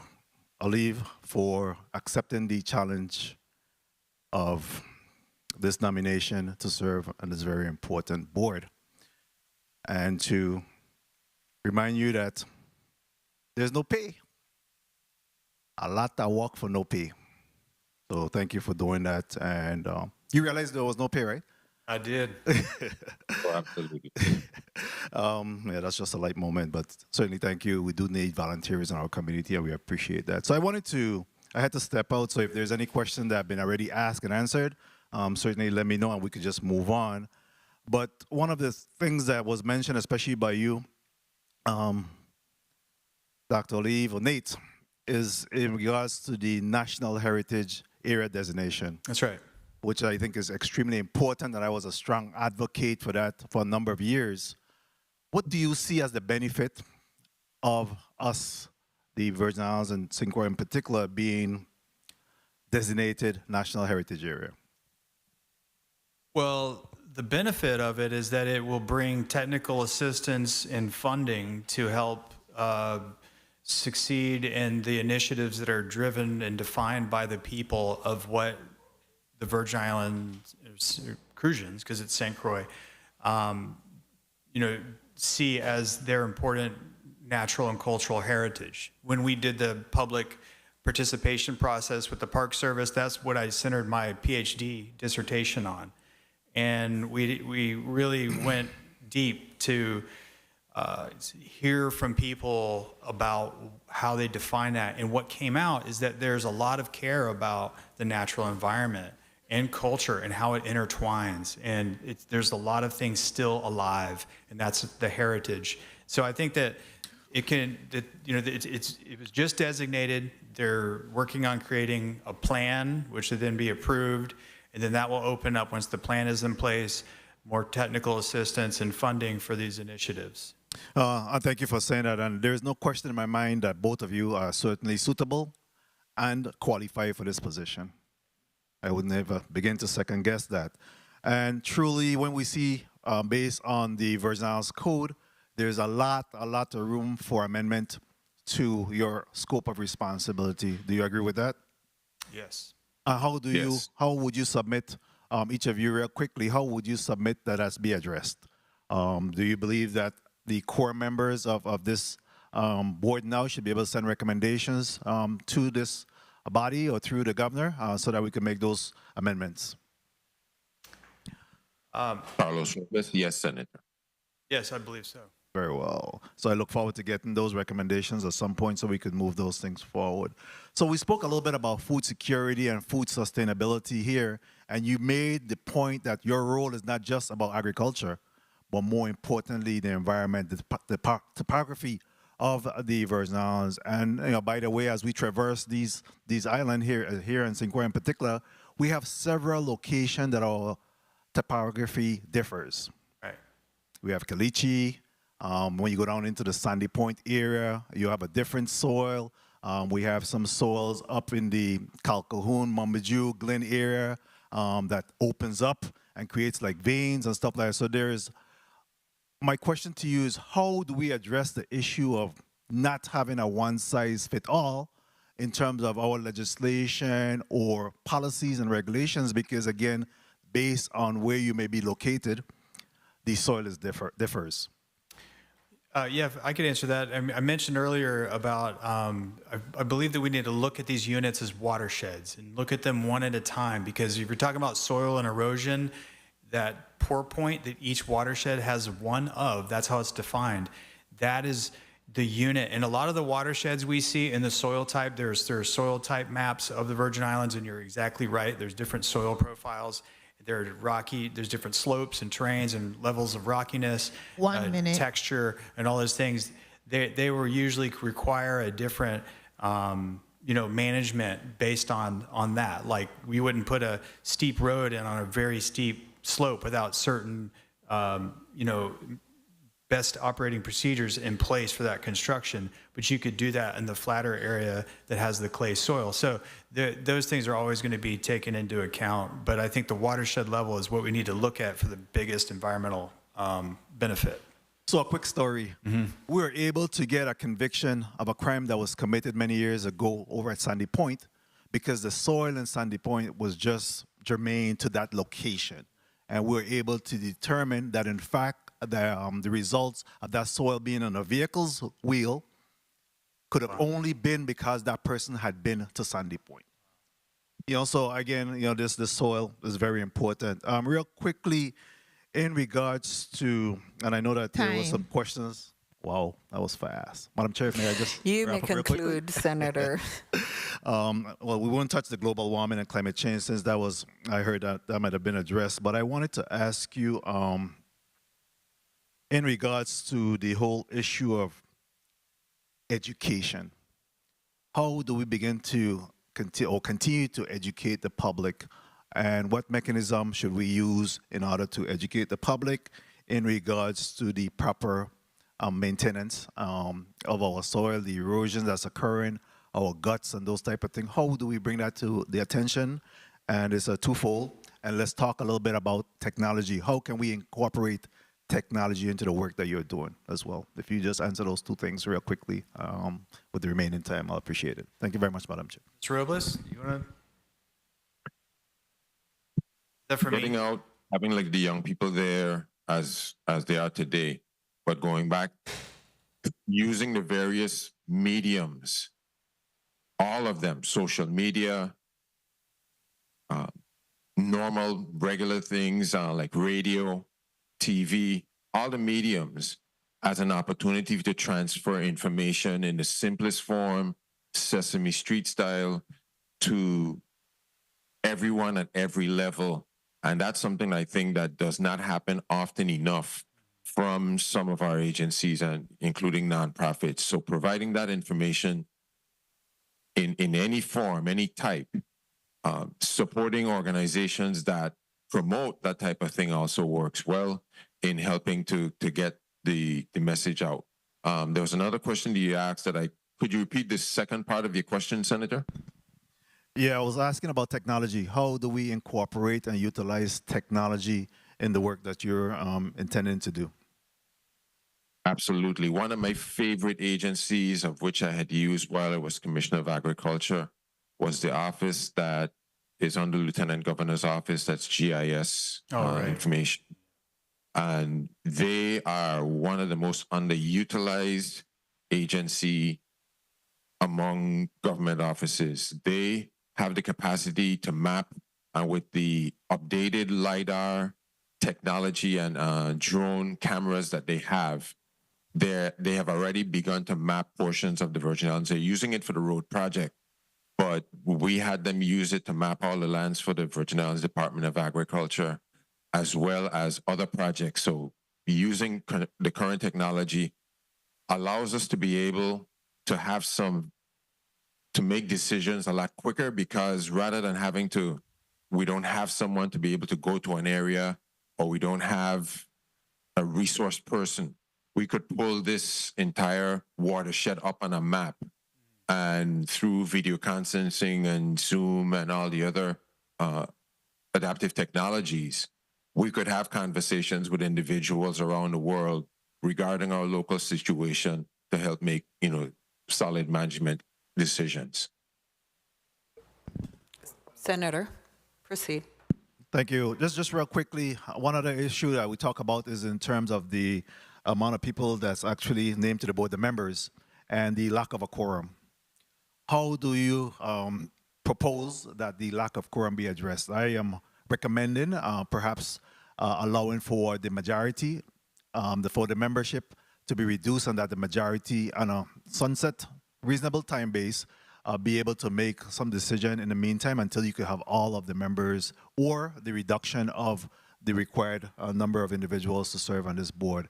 It's important that we're able to not just move nominees, but in fact that you'll be able to function and operate. And the only way to be able to do that is to be able to have, be able to ascertain a quorum. How do you propose that we address that? I'm not particularly familiar with all the bylaws, but because I haven't seen them. But if we are able to do that in a temporary basis, that could be very helpful, and possibly to get the other members, if anybody else has been designated, passed quickly. But I think if we need to change the rules, then we should, if we can. Carlos Robles, if the addition of, according to the law, I think there's someone from the planning board that automatically is a part of this district. If they're a voting member, that would make 6, and we would be able to function accordingly, because then we'd have we'd be able to create the leadership, the chairman, the vice chairman, and all the other officers, and we could move accordingly. Thank you. So this is the call. Individuals who are willing to serve your community, who has a passion to conserving, protecting, that we ask you to accept when the governor asks for you to serve on this board, because it's very important. I believe we need one more individual. I think we had that one person, but they had to step down due to a family emergency. So at this time, colleagues, we have concluded block 1. Are there any other questions before we go to a motion?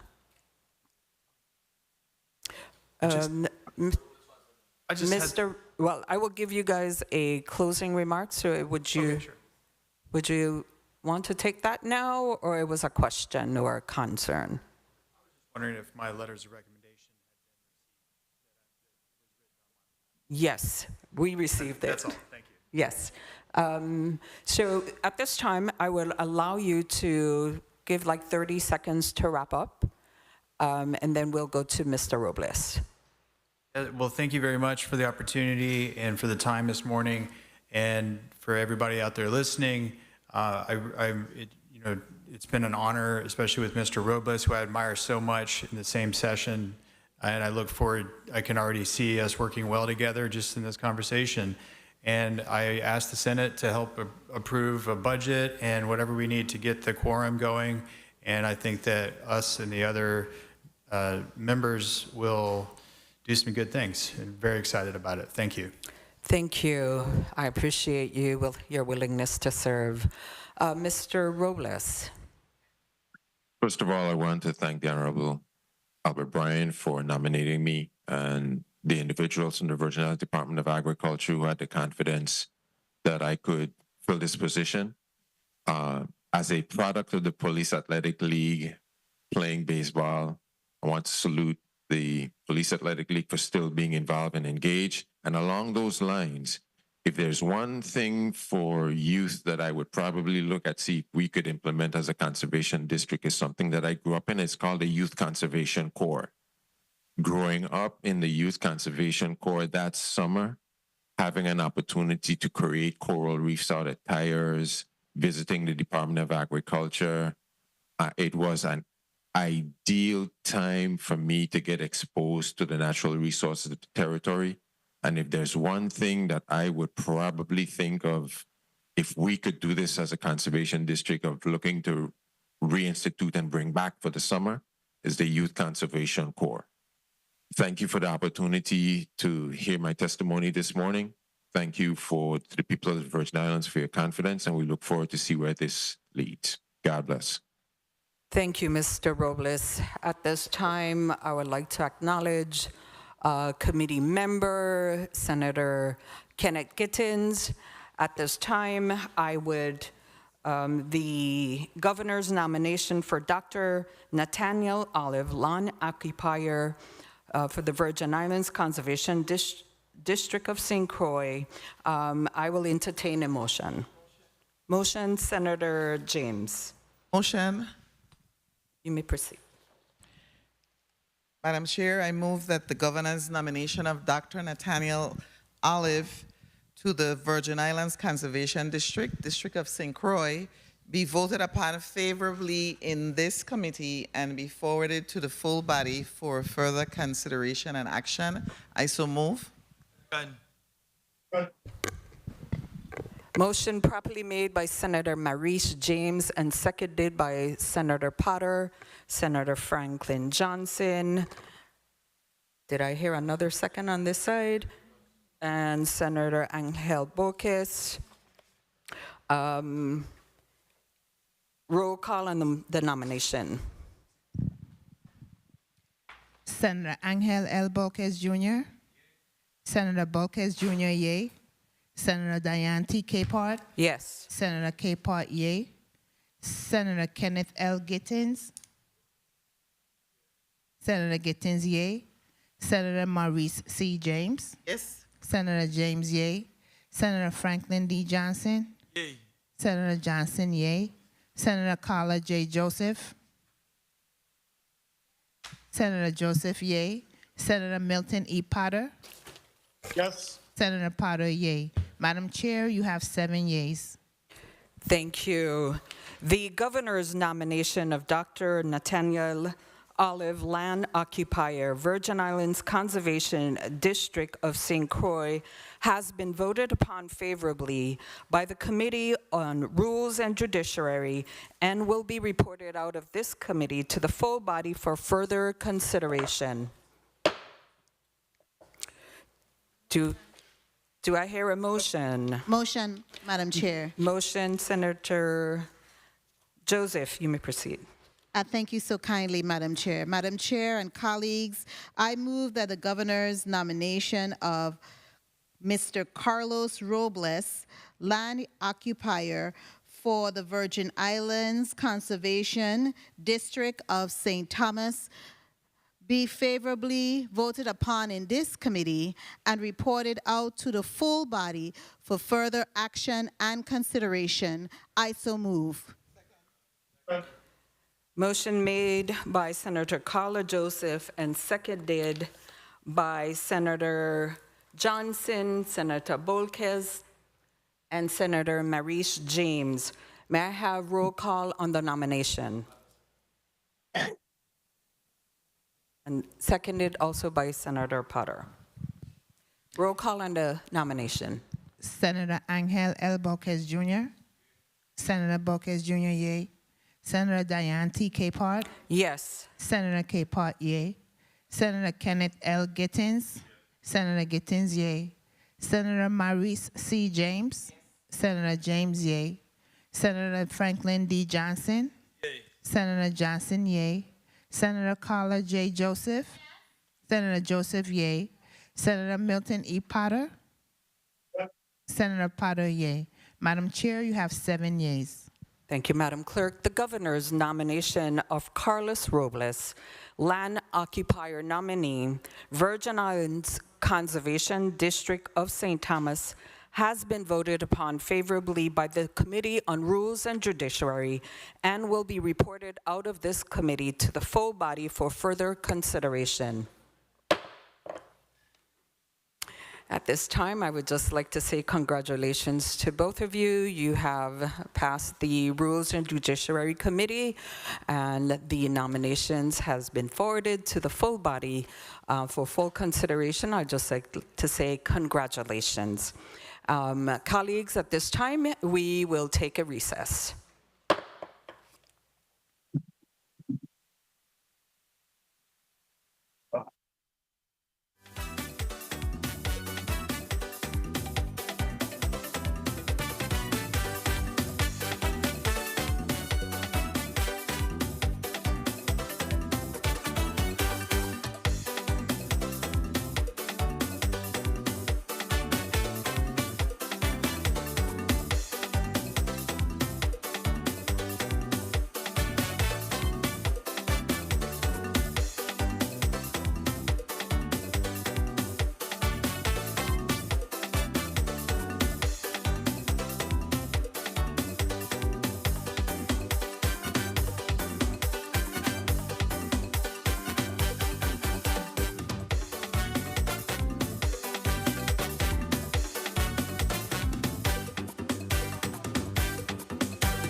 The Committee on Rules and Judiciary is out of recess. And before we go into Block 2, which has 3 bills in Block 2, I wanted to acknowledge the PAL team, who I've actually have been having the opportunity to work with. In attendance today, I have Miss Kishma Chichester, Deborah Delan, Maria Henry, Tequila Ramsat,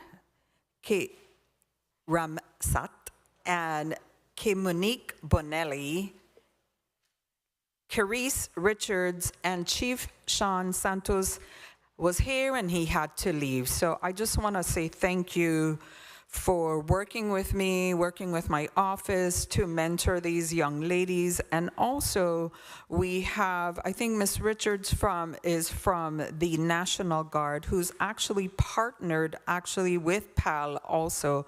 So I want to say thank you. Thank you for working with the PAL team. And these students are from the Claudomaco School in Frederiksted and Juanita Guardian School. At this time, I think Senator Gittins, I will acknowledge you for a point of personal privilege. Thank you, Madam Chair, and good afternoon to all. I too want to echo the sentiments of the chair in welcoming our Police Athletic League youngsters. I'm happy to see that the program is still going, because as young as I am, I came through the PAL program as well. And Madam Chair and colleagues, I also wanted to take the opportunity to highlight, as we observe Virgin Islands History Month and Women's History Month, if media could assist me, I am very ecstatic to share one of our local gems with you, Ms. Kalija Belardo, who is featured in this month's Texas Women's University website for her vision and accomplishments. She is from the island of St. Croix, hailing from the West, and is a first-year student in the Doctor of Physical Therapy program on the Texas Women's Houston campus. And although she misses home and her close-knit family, every single day she says she's determined to come back home as a physical therapist to inspire and help her people here on St. Croix. To say that I am proud of this young lady would be an understatement. Good job, Kalija. And youngsters, I encourage you to do the same. We did have a picture of her to show, but they're having a little technical difficulty. And just before I stop, let me just say, she was quoted by saying on national media that, and this is a quote from her, "I just feel that the people of my island are so special.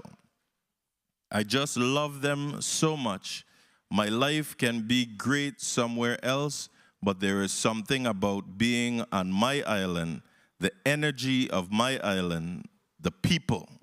I feel like my people have been in survival mode for many years. It's important that our people come back home and take care of each other." So I say that to you, young ladies that are here, take note of that even when you go off to college and better yourself, remember, this is always home. Thank you, Madam Chair and colleagues. The picture of the young lady is up. Again, this is Ms. Kalija Belardo from Frederiksted, St. Croix. Thank you. Thank you, Senator Gittins. Colleagues, we will proceed into Block 2. Who speaks to Bill number 35-0077 and Bill number 35-0211, Bill number 35-0225? Mr. President, you may proceed. Thank you very much, Madam Chair, for the opportunity to present These three bills, Bill 35-0077, Bill number 35-0211, and Bill number 35-0225. All of these matters were heard in the Committee of Jurisdiction, and of course, Bill number 35-0077 was sent down at the request of the governor and is intended to give some stability to the St. Thomas Rescue Inc. and support their overall rescue operations.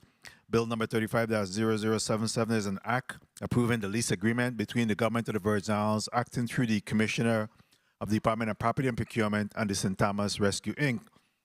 Parcel number 146, revised submarine base number 6, southwest quarter, St. Thomas Virgin Islands, consisting of a one-story building and approximately 0.1899 U.S. acres of improved land, more or less, Zone P, for the purpose of operating a long-term headquarters for all rescue-related activities of the leasee and for other related purposes.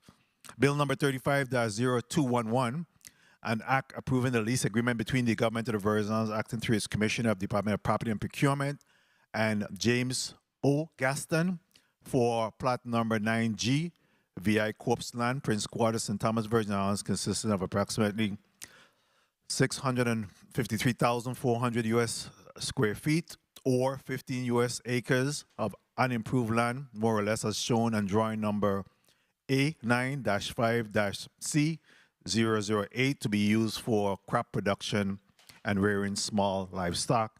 And finally, Bill number 35-0211. This measure is offered at the request of Governor Bryan again and directly supports agriculture and the territory's goal towards to work towards a greater production and stability of our locally grown food supply.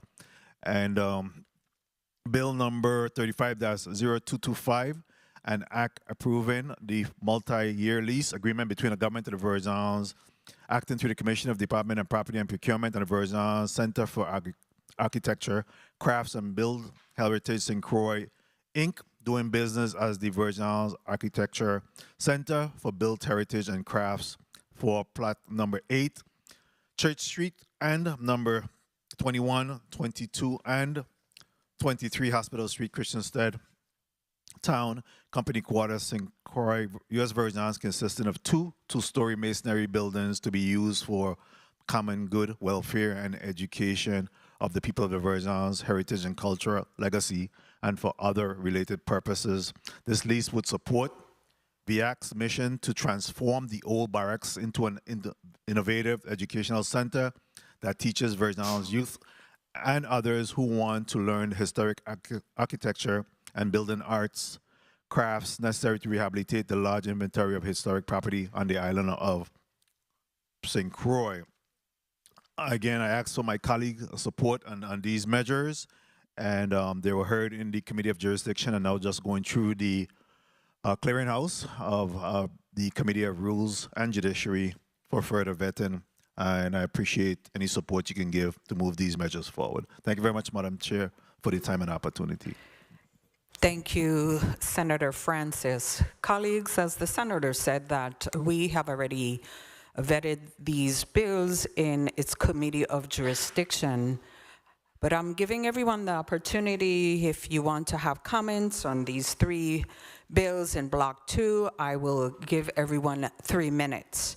Senator Carla Joseph, you may proceed with 3 minutes. Thank you so much, Madam Chair. Madam Chair, as the introduction of the bills were read into the record, they were, and I attended those meetings, and we did hear from each individuals what they purport to do, as well as the Department of Property and Procurement. For Bill number 35-0077, this definitely is a good fit for St. Thomas Rescue to be able to utilize a one-story building on approximately 0.1899 U.S. acres to operate their long-term headquarters. St. Thomas Rescue has been a very integral part of our community, especially in the district of St. Thomas, St. John, and have performed excellent in a need when we need people to be underground efficiently and really quickly to rescue lives and save lives. So I definitely rise in support of this really vital lease agreement to stabilize them and to assure that they have a home.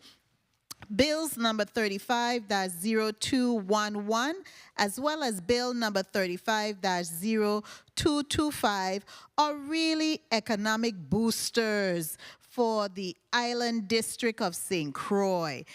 Bill number 35-0211 is a lease agreement to actually, for VI Corp lands, to actually do some crop production and rearing of small livestock. We just heard in the previous block about how important agriculture is, the growing of our food, but what I in particularly like about this lease is that they're looking at small livestock.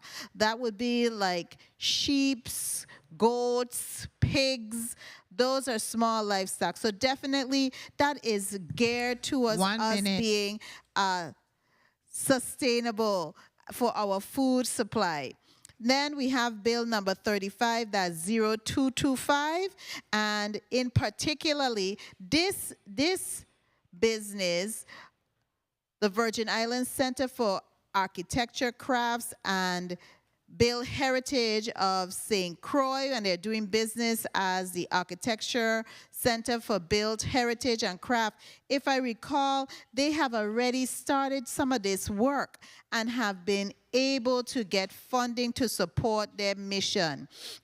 What they plan to do is utilize the two-story masonry buildings to be used for common good, welfare, and most importantly for me, education of the people of the Virgin Islands on heritage and our cultural legacy. So definitely I stand ready to support both bills and vote them up affirmatively. Thank you so much, Madam Chair. Thank you, Senator Joseph. Senator Bolkes, you may proceed with 3 minutes. Thank you, Madam Chair. Madam Chair and colleagues, I am in support of all the measures in this block.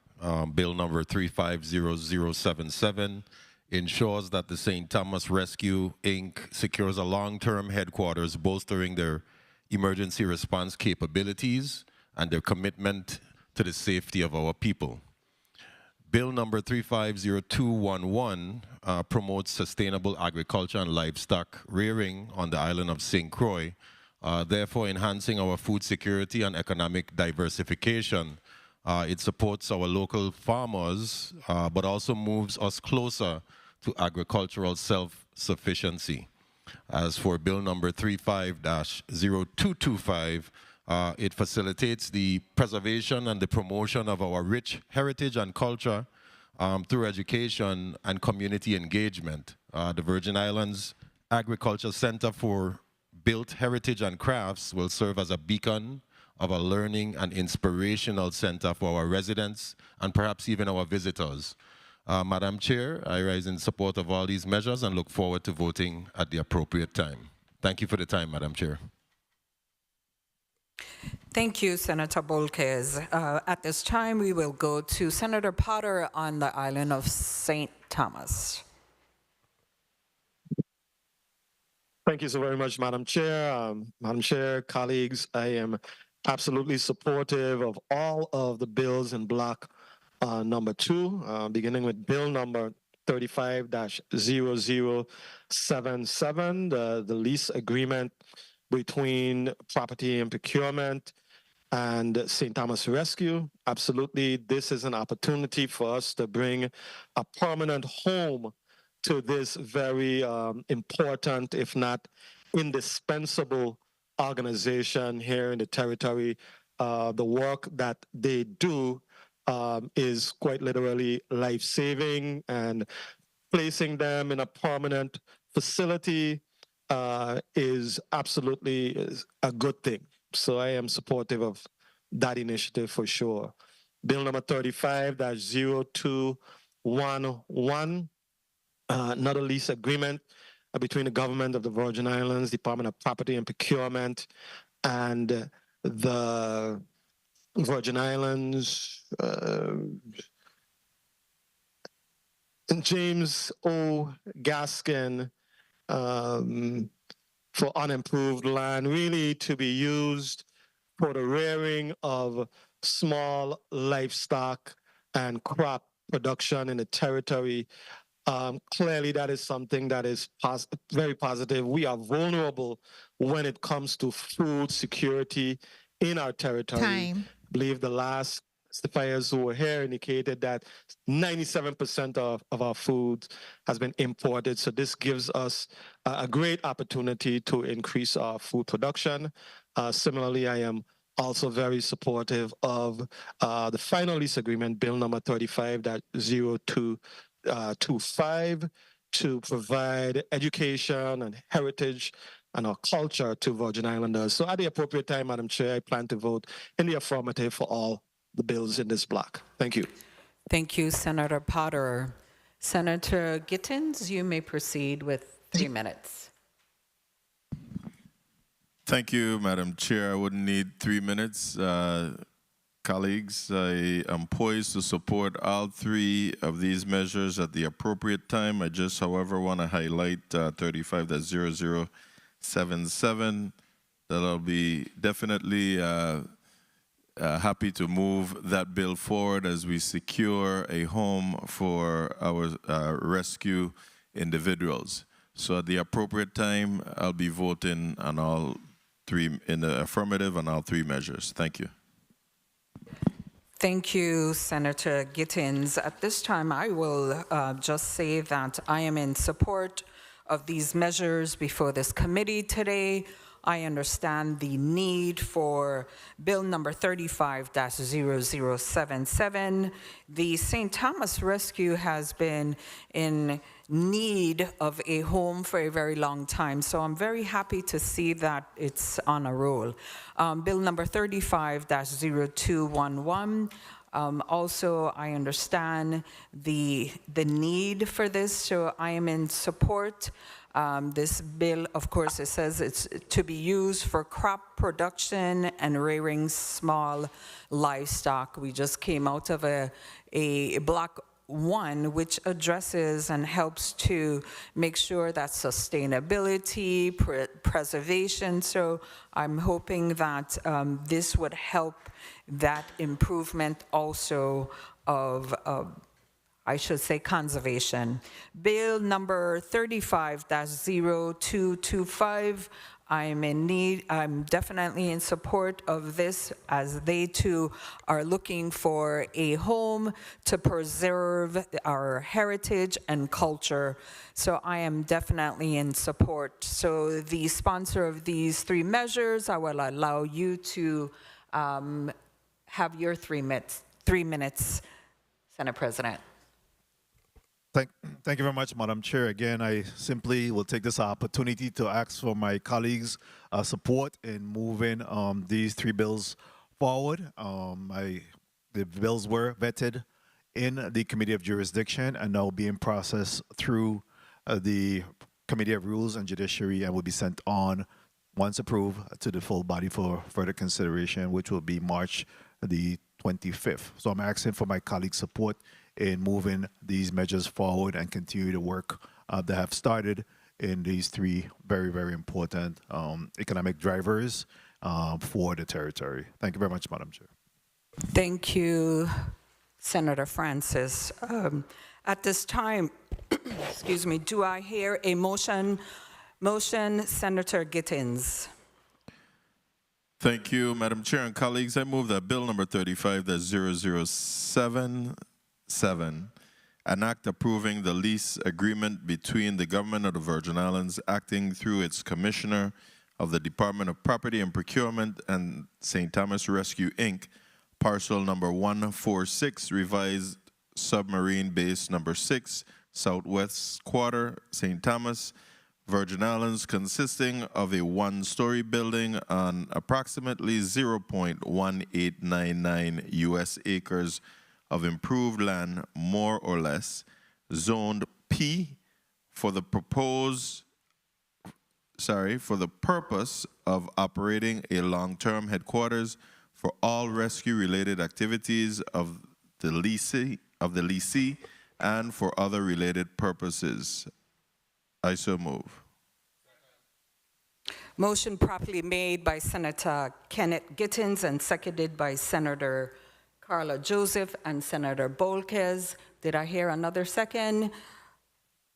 Madam Clerk, roll call in bill number 35-0077.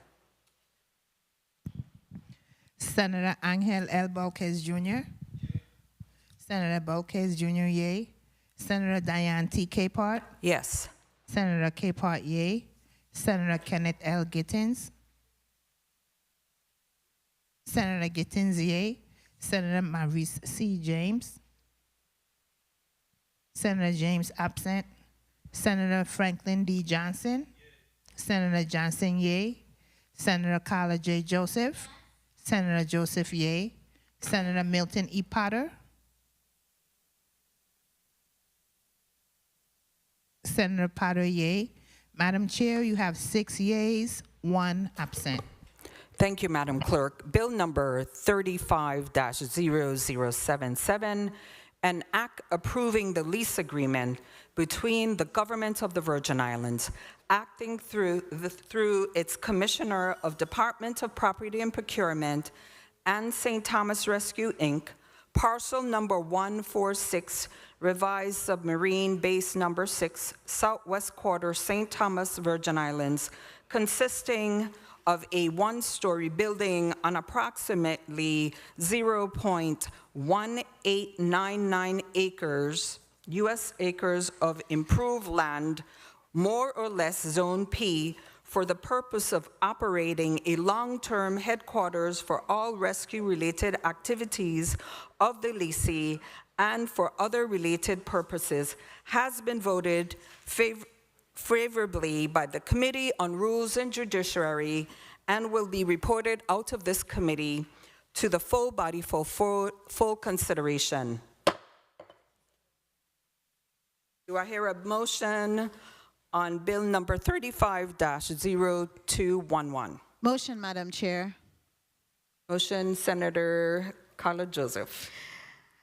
Madam Chair, I move that bill number 35-0211, an act approving the lease agreement between the Government of the Virgin Islands, acting through its Commissioner of the Department of Property and Procurement, and James O. Gaston for plot number 9-G VI Corp Lands, Prince Quarter, St. Croix, Virgin Islands, consisting of approximately 653,400 U.S. square foot or 15 U.S.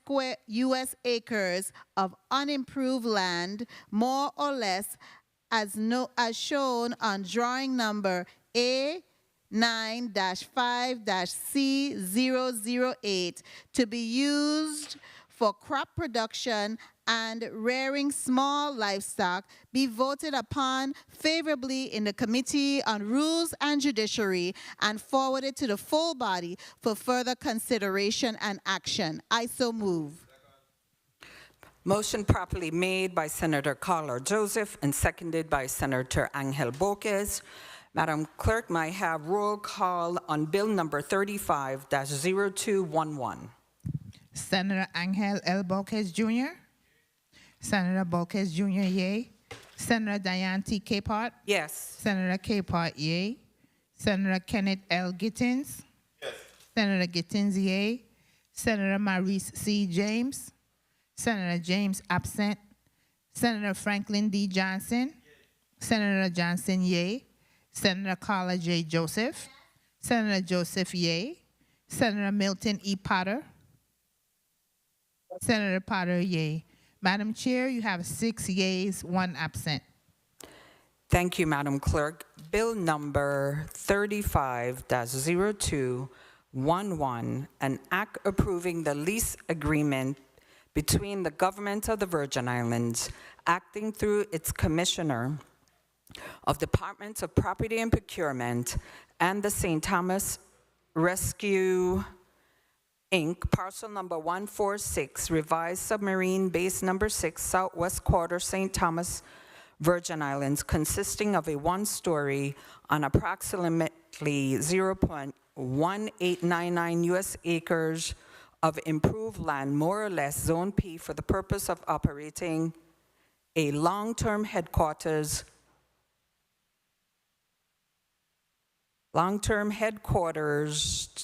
for all rescue-related activities.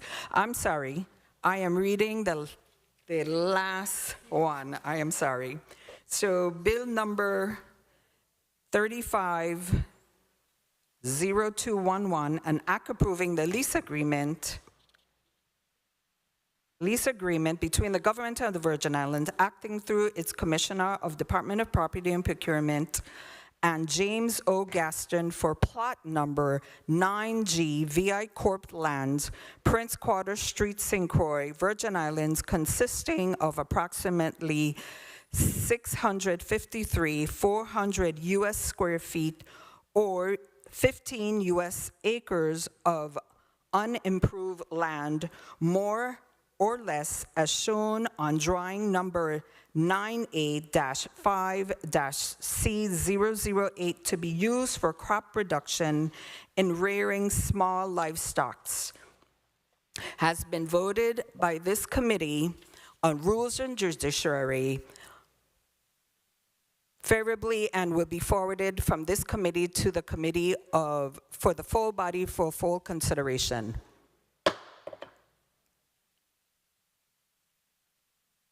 I know. Motion.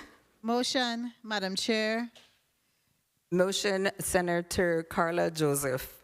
Thank you so much, Madam Chair. Madam Chair, I move that bill number 35-0225, an act approving the multi-year lease agreement between the government of the Virgin Islands, acting through its commissioner of the Department of Property and Procurement, and Virgin Islands Center for Architecture, Crafts, and Build Heritage, St. Croix, Inc., doing business as Virgin Islands Architecture Center for Build Heritage and Crafts for plot number 8, Church Street, and plots numbers 21, 22, and 23, Hospital Street, Christiansted Town, Company Quarter, St. Croix, U.S. Virgin Islands, consisting of two-story masonry buildings to be used for the common good, welfare, and education of the people of the Virgin Islands on heritage and cultural legacy and for other related purposes, be voted upon favorably in the Committee on Rules and Judiciary and forwarded to the full body for further action and consideration. I so move. Motion properly made by Senator Carla Joseph and seconded by Senator Angel Boquez. Roll call and bill number 35-0225. Senator Angel L. Boquez Jr. Senator Boquez Jr., yea. Senator Diane T. Capehart. Yes. Senator Capehart, yea. Senator Kenneth L. Gittins. Senator Gittins, yea. Senator Maurice C. James. Senator James absent. Senator Franklin D. Johnson. Senator Johnson, yea. Senator Carla J. Joseph. Senator Joseph, yea. Senator Milton E. Potter. Yes. Senator Potter, yea. Madam Chair, you have 6 yeas, 1 absent. Thank you, Madam Clerk. Bill number 35-0225, an act approving the multi-year lease agreement between the government of the Virgin Islands, acting through its Commissioner of Department of Property and Procurement, the Virgin Islands Center of Crafts, and Build Heritage St. Croix, Inc., DBA Virgin Islands Architects Center for Build Heritage and Crafts for plot number 8 Church Street and plot number 21, 22, and 23 Hospital Street, Christiansted Town, Company Quarter, St. Croix, U.S. Virgin Islands, consisting of two-story masonry buildings to be used for the common good, welfare, and education of the people of the Virgin Islands on heritage and cultural legacy and for other related purposes, has been voted upon favorably by this Committee on Rules and Judiciary and will be reported out of this committee to the full body for full consideration. Colleagues, we have just completed Block 2, and at this time, I will take a 2-minute recess.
The Committee of Rules and Judiciary is out of recess.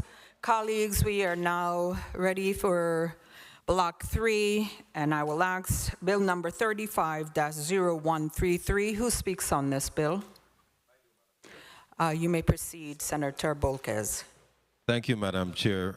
Madam Chair, colleagues, I speak to Bill number 350133, an act amending Title 17 Virgin Islands Code, Chapter 15, relating to scholarships by adding 190 GG to establish an educational scholarship program to support individuals interested in pursuing careers in the maritime industry of the Virgin Islands. This bill introduces an educational scholarship program aimed to nurturing generations of maritime professionals. This is a strategic investment in our youths and the maritime industry of the Virgin Islands, which promises economic growth and enhanced maritime opportunities for our people. This scholarship is designed to provide financial support to those residents who are committed to pursuing those careers in the maritime-related fields such as shipping logistics, marine engineering, naval architecture, maritime law, maritime sciences, and the list goes on. We had the bill heard in the Committee of Budget and Finance, and there were a number of amendments that were recommended for the bill by either colleagues or stakeholders. Those amendments have been incorporated in amendment number 35-668, which has been properly circulated to everyone here in the committee. And I'm looking forward to bringing that amendment in order to bring the bill to its full fruition and move it forward to the entire body. If so, done by the members today. With your support, I ask for your support on bill number 35-0133. Madam Chair, thank you so much for the time. Thank you, Senator Bolquez. Who speaks on bill number 35-0172? An act amending Title 29, Chapter 5, Virgin Islands Code relating to building codes. Senator Donna Fred Gregory is here, but we will hear discussion on that bill. Is not here. Who speaks on bill number 35-0182? An act amending Title 14 of the Virgin Islands Code, Chapter 51, by designating the existing provisions as Subchapter 1 and adding Subchapter 2 relating to the non-consensual dissemination of sexual explicit images. Who's speaking? I do, Madam Chair. Okay. Senator Bolquez.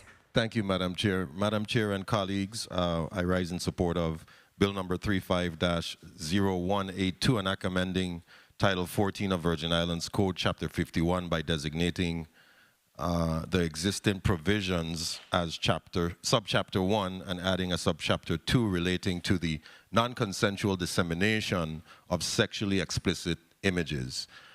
This bill addresses an urgent need to protect individuals, their dignity and privacy, by criminalizing the non-consensual dissemination of sexual images. This bill is a vital measure to help fight against digital harassment and what would be considered a digital cybercrime in the sense of harassment.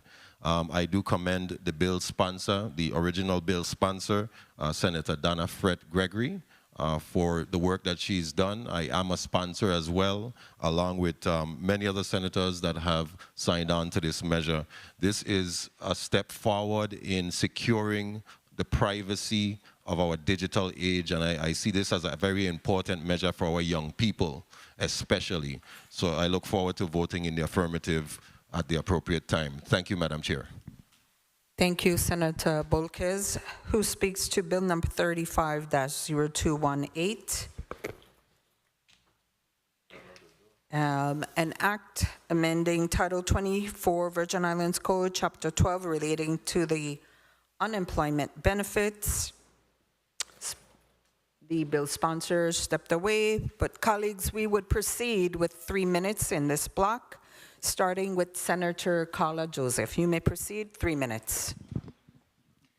Thank you so much, Madam Chair. Madam Chair, I rise in support of all 4 measures that will be voted upon in this block, this final block. They have been vetted properly through the committees of jurisdiction. Bill number 35-0133 seeks to amend the Virgin Islands Code, Title 17 of the Virgin Islands Code, Chapter 15, relating to scholarships for educational scholarship for individuals who are interested in pursuing a maritime industry. Maritime industry specifically is in the marine industry.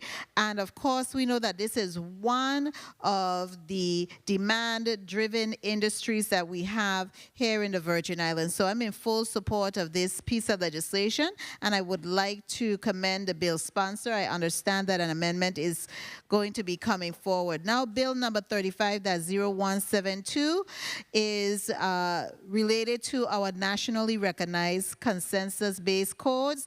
These are guidelines initially, and now we are going to codify them.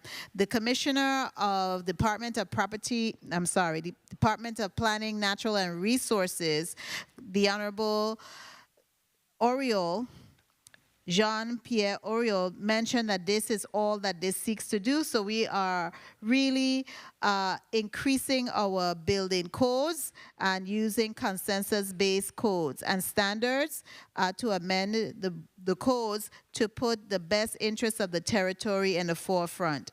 Then we have bill number 35-0182, an act amending Title 14 of the Virgin Islands Code, Chapter 51, by designating the existing provisions to address non-consensual dissemination of sexually explicit images. So this is very critical for us, especially when we have 1 minute. Persons really transferring and distributing without the person who picture is depicted sexually explicit images, especially for those who are minors. So I really want to commend the bill sponsor for this particular bill. And finally, we have bill number 35-0218, which allows for the unemployment benefits by reducing the number of weeks that unemployment benefits can be received. One of the key things is we want people to be back out into the workforce and to be active in the workforce. And we have seen an increase of individuals choosing not to re-enter the workforce because they're still receiving their unemployment benefits. This bill will make it possible for them to return to the workforce quicker and to be able to provide the services that are much needed. So, Madam Chair and colleagues, I rise in support of all 4 bills that will be voted upon in this block. Thank you so kindly. Thank you, Senator Joseph. Senator Johnson, you may proceed. Thank you very much, Madam Chair. I rise in support of all these measures in this block. Definitely in support of scholarship once it comes to the maritime, which is a very big industry here in this territory that is rarely tapped into and utilized by our young people. And if they could only understand the amount of money they can make in this arena here. And this arena tends to grow as we look in our harbors. We see more and more ships are now coming to our harbors and more sailing boat and cruises. And this maritime, if they learn this skill and this trade, they definitely have a place to sustain a good job.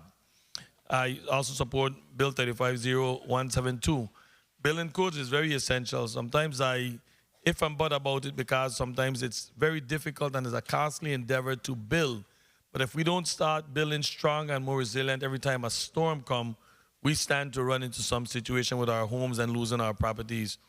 Bill number 35-0182. That's an act amending Title 14, Virgin Islands Code, Chapter 51, by designating the existing provision of Subchapter 1 and adding Subchapter 2 relating to non-consensual dissemination of sexual explicit image is plain and simple. You take picture with somebody and you start sharing it around, it's going to cost you dearly, especially if you don't have consent. This bill really doesn't address minors. Minors actually come in the District Court of the Virgin Islands when it comes to child pornography. But for adult, this bill definitely addresses these matters. People, pay attention, because you could become the victim of this pornography. You can also become the victim of going to jail for sharing pornography that was not approved by the other person. At the appropriate time, I will be voting on all of these measures. Thank you very much, Madam Chair. Thank you, Senator Johnson. Senator Potter, you may proceed with 3 minutes. Thank you, Madam Chair. Madam Chair, colleagues, I rise in support of all 4 bills in this final block. And I want to commend the sponsors of each of these pieces of legislation. Bill number 35-0133 really speaks to the issue of our marine industry. And without question, the marine industry is dominated by persons who are not local. We must find ways to incentivize our young people to become involved and engaged in the marine industry, and providing these educational scholarship opportunities is a first step. I think prior to that, we need to provide them with knowledge of and exposure to career opportunities and the fact that they pay well in the marine industry, like harbor pilots and some of these positions that pay substantial salaries. So giving them the scholarship opportunities as well as educating them as to the opportunities in the marine field, I think is a step in the right direction. With regards to bill number 35-0172, also this is an initiative that improves and strengthens our billing codes and puts them in line with nationally recognized standards. We received input from the Commissioner of DPNR, Commissioner J.P. Oriel. There was no opposition whatsoever. I think it's a step in the right direction for us. With regards to Bill 35-0182, this is really an important piece of legislation that aims to deter individuals from sharing private images without the consent. You know, it is also an opportunity for us to really hold perpetrators accountable for their actions. So this is definitely timely.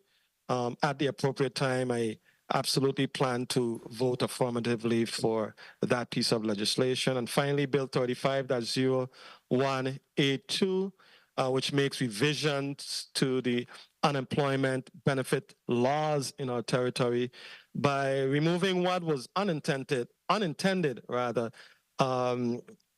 incentives for persons to remain on the unemployment rolls beyond the time that they should be there, irrespective of opportunities there in the world of work.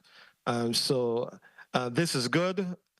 It provides us with the opportunity to provide incentives for persons to get off the unemployment rolls and have it utilized by persons who are absolutely in need. So, Madam Chair, at the appropriate time, I will vote in the affirmative for all bills in this final block. Thank you very much. Thank you, Senator Potter. Senator Francis, you may proceed. 3 minutes. Thank you very much, Madam Chair. As you know, I'm not a member of this committee, but certainly at the appropriate time, we'll be in full support of all of these measures. And I'd like to take this opportunity to commend all of the bill sponsors in block number 3. And obviously, when you talk about educational scholarship, in the marine industry. This is very much consistent with our efforts to really maximize our blue economy. You know, there's a lot involved in our blue economy when we talk about transshipment, the development of the social enterprise zone. You know, we just had where we have Virgin Islanders that are responsible via the pilot boats to bring in these mega cruise ships into our port, and it's really important for us to be able to foster that next level of leadership as it pertains to the marine industry. Not to mention, it's a very good paying job, you know, so there's many opportunities there for young people. And, you know, put our money where our mouth is to continue to invest in our young people and give them that educational scholarship opportunities. Bill number 35-0172, which speaks to our building code. This has been a work in progress with the DPNR, where we're trying to, again, update our Virgin Islands Code as it pertains to building codes. It's antiquated. We have talked about the comprehensive land and water use plan, but nonetheless, you know, there's an opportunity to be able to address some of those issues as it pertains to our building code, and to be able to empower DPNR to effectuate and approve you know, certain requests and permits that have come into them, and hopefully minimize the involvement of the legislature in being able to address, you know, some of those requests. Bill number 35-0182, which speaks to the non-consensual dissemination of sexual explicit images. We talk about, again, cybercrime and these type of issues. You know, I think it is so important that we're able to address this. We have situations where, you know, individuals, because of whatever may have transpired in a relationship, that they try to, again, seek retaliation by the exposure and dissemination of sexual images that seeks to, to jeopardize and create a victim and continue to victimize those individuals because of whatever breakup. She done you, move on. You know what I mean? Stop trying to prolong this issue, and there's many fish in the pond. You know, get a new one, but you can't allow for you to try to destroy a person's reputation because there was a breakup. Bill number 35-0218, a measure that has been worked on by the Department of Labor and the administration in respect to maximizing our ability to get people back into the workforce. And the important thing about this bill is that while they seek to reduce the number of weeks of benefits, your time and benefits, none of your benefit reduction is done. So you get the same amount of money in a shorter period of time, and hopefully get you back into the workforce. We know what we're experiencing here in the territory, where there's conversation about people coming in to eat our food as a result of individuals not being able to hire people. We're talking about, you know, baggers, people that work in a restaurant, all gamut of our workforce now is being challenged by not having adequate and sufficient people in our workforce. Time. So again, I ask for my colleagues' support in this measure to allow for individuals to get back into the workforce in a timely fashion. Thank you very much, Madam Chair, for the time, and I hope that my colleagues will definitely move all of these measures forward, because it's important that we continue to do the work on behalf of the people of the Virgin Islands. Thank you. Thank you, Senator Francis. Senator Gittins, you may proceed, 3 minutes. Thank you, Madam Chair. Madam Chair and colleagues, I am poised to support all 4 of these measures before us. I wouldn't speak on all, but I would like to speak to the first bill, number 0133, regarding the scholarship to establish an education scholarship program to support individuals interested in pursuing a career in the maritime industry. I often look at this, especially traversing between St. Thomas and St. John, and saying how our young people need to take more advantage of this. But I look at this industry beyond the Virgin Islands and even beyond the Caribbean, as this is a vital component of the global transportation network. The industry acts as a bedrock as it brings together all parties involved in the international supply chain. So this goes to our economy as well. We saw where a Kittian sailed the largest cruise ship into some of these ports and whatnot, and we saw how proud the Kittitians were. And this is exactly what we're trying to do here, to provide that opportunity for our young people here in the Virgin Islands. Also regarding Bill number 0182 relating to the non-consensual dissemination of sexually explicit images, I encourage, just like I did in the Committee of Jurisdiction, we had an extensive conversation on this, and again, I want to encourage everyone, young, old, in between, to please be mindful, but especially young people. 1 minute. I say, like one of our Virgin Islanders has coined, mine, keep those photos to yourself. If they want to see you, they will see you when you get home. Be careful on sharing images that months later, weeks later, days later, or hours later, you might be sorry for.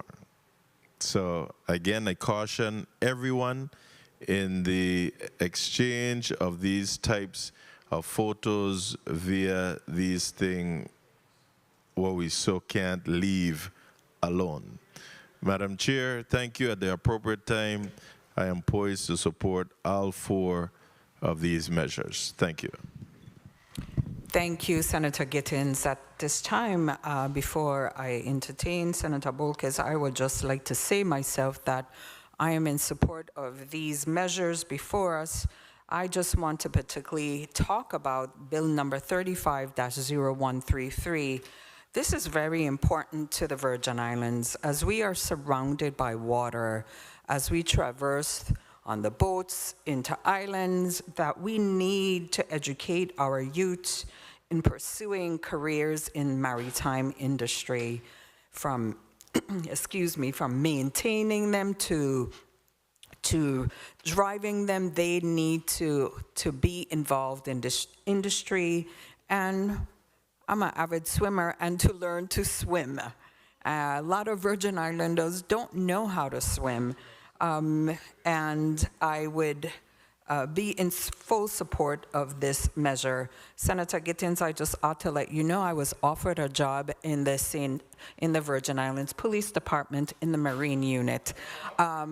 I won't tell you that story, but after that, they've been telling me they want to hire me. So that's a rescue story.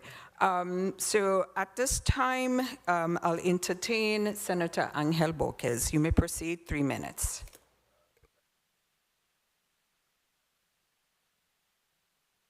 Correct. Thank you, Madam Chair. Madam Chair, I introduced Bill number 35-0133 previously, and also Bill number 35-0182, so hence I'm in support of both measures. As for Bill number 35-0172, which represents a crucial step towards modernizing our building codes to reflect nationally recognized standards and ensuring the safety and sustainability and the resiliency of our infrastructure when it comes to our building codes. It protects us in the long run in this ever-changing and challenging world. As for Bill number 35-0218, it modernizes our unemployment benefit system, ensuring that it is sustainable, fair, and responsive to economic realities. As we know how our economy changes and fluctuates, we also have to be assured that our unemployment benefits are able to keep up with the new norm. So these reforms are crucial in maintaining a safety net for our workers, while promoting fiscal responsibility and employer accountability. Madam Chair, I rise in support of both those measures and all the measures in this block, and look forward to voting at the appropriate time. Thank you. Thank you. Do I hear a motion? Thank you, Senator Bolkes. Do I hear a motion? Yes. Motion. Motion. Motion, Senator Angel Borges. Thank you, Madam Chair. Madam Chair, I move amendment number 35-668, amendment in the nature of a substitute to bill number 35-0133, offered by Senator Angel Borges Jr. Bill number 35-0133 is amended by striking the language after the enactment clause and inserting new language to read as follows. Section 1. Title 17 Virgin Islands Code, Chapter 15 is amended by adding a Section 190GG to read, Section 190GG, the Virgin Islands Maritime Industry Educational Scholarship. A. The Virgin Islands Maritime Industry Educational Scholarship is established and administered by the Virgin Islands Board of Education to provide support to individuals interested in pursuing a career in the maritime industry of the Motion, Virgin Senator Islands. Johnson. Amendment number 35668 to bill number 350133. I so move. Motion made by Senator Johnson, seconded by Senator Carla Joseph and Senator Gittins. Hearing no objection, so ordered. Motion. Motion, Senator Angel Borges. Thank you, Madam Chair. Madam Chair, I move bill number 35-0182 as amended in the nature of a substitute. I apologize. Let me retract. I withdraw. Start over. Thank you, Madam Chair. Madam Chair, I move that bill number 35-0133, as amended in the nature of a substitute, be favorably voted upon in this committee and reported out to the full body for further action and consideration. I withdraw again, Madam Chair. I so move to the previous motion, amendment motion. I so move. Properly moved by Senator Angel Borges, seconded by Senator Carla Joseph. Hearing no objection, so ordered. Motion. Motion, Senator Borges. Thank you, Madam Chair.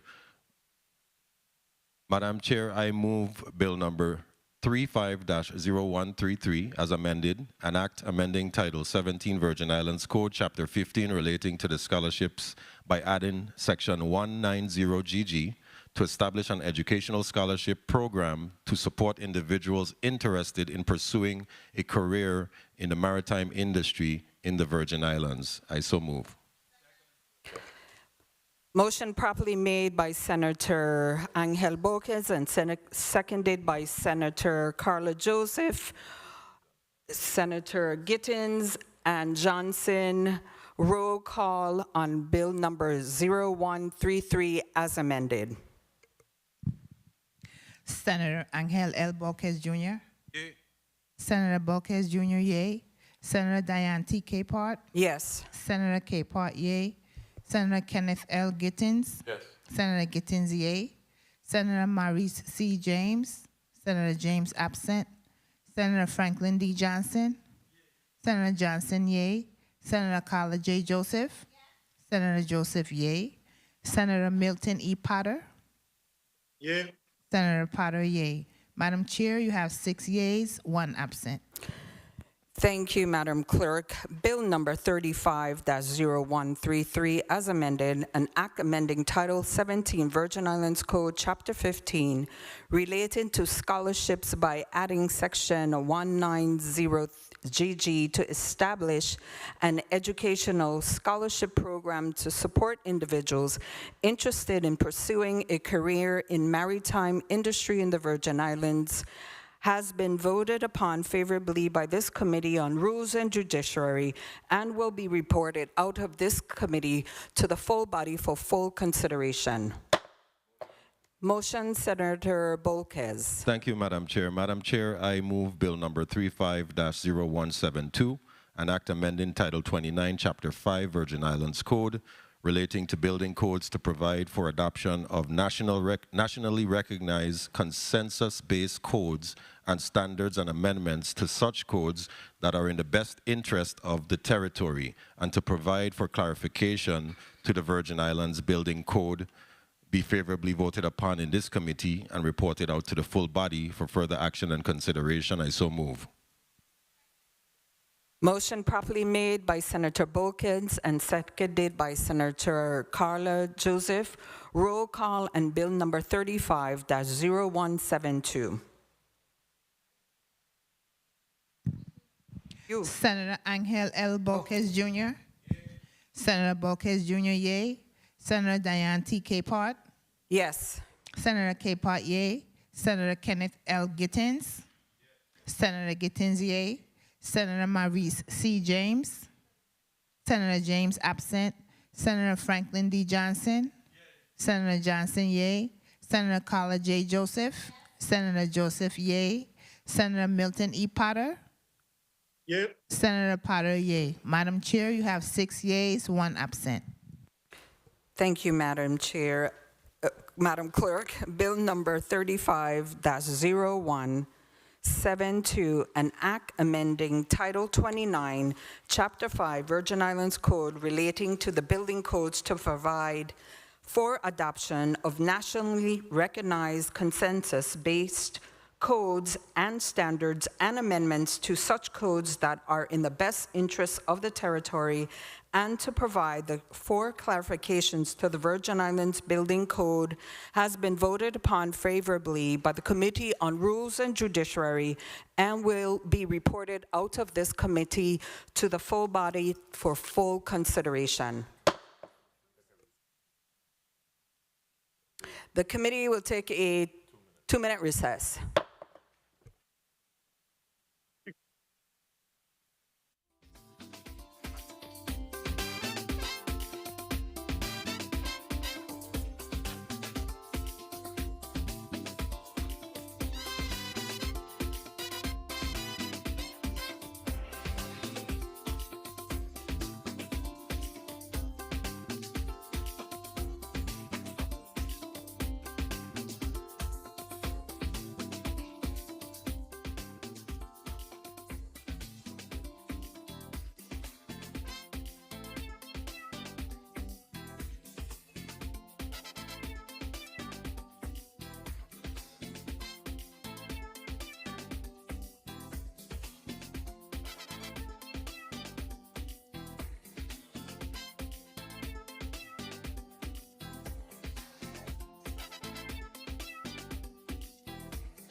The Committee of Rules and Judiciary is out of recess. Do I hear a motion? Motion, Senator Gittins.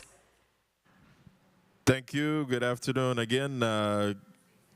Chair and colleagues, I move that Bill number 35, that's 0182, an act amending Title 14 of the Virgin Islands Code, Chapter 5.1, by designating the existing provisions as Subchapter 1 and adding a Subchapter 2 relating to the non-consensual dissemination of sexually explicit images be voted upon favorably here in this committee and be forwarded to the full body for further consideration. I so move.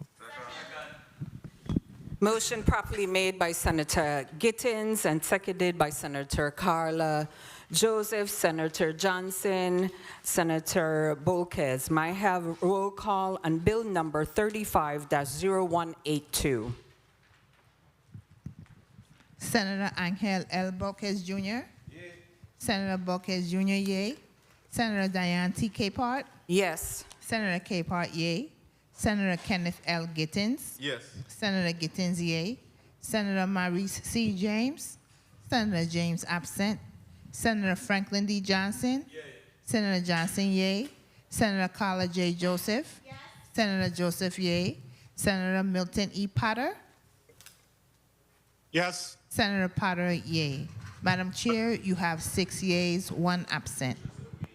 Thank you, Madam Clerk. Bill number 35-0182, an act amending Title 14 of the Virgin Islands Code, Chapter 51, by designating the existing provisions as Subchapter 1 and adding a Subchapter 2 relating to the non-consensual dissemination of sexually explicit images has been voted upon this committee favorably by the Committee on Rules and Judiciary and will be reported out to the full body for full consideration.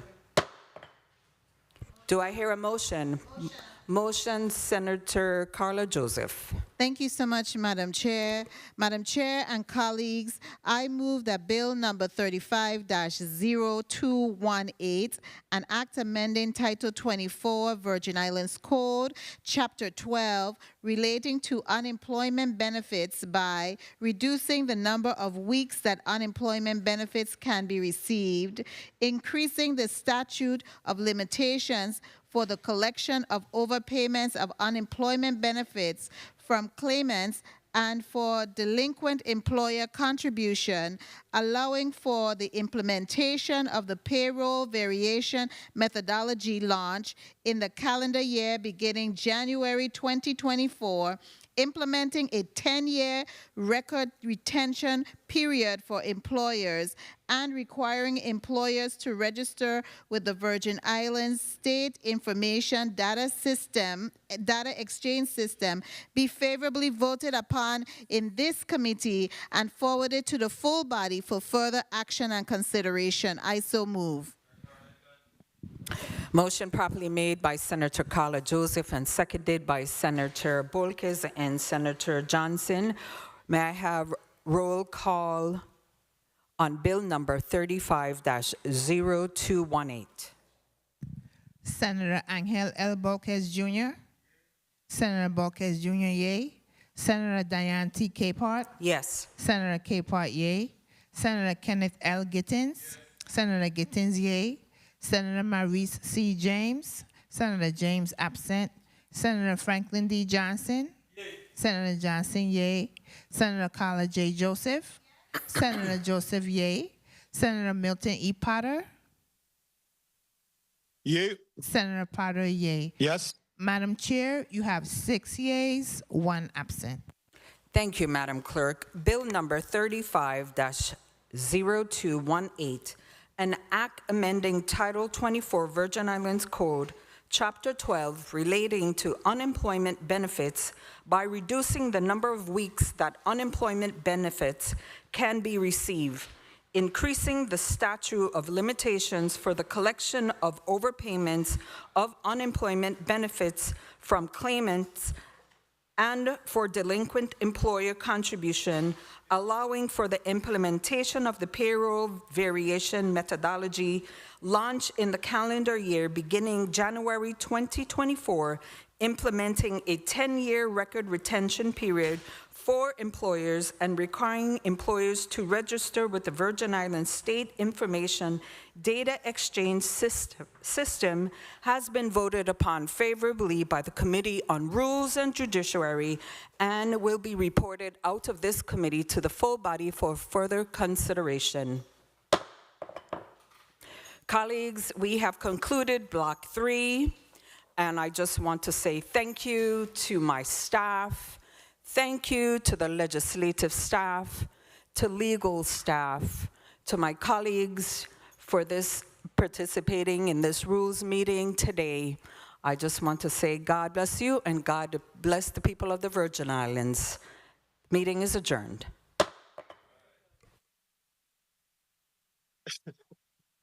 Praise the Lord. I agree.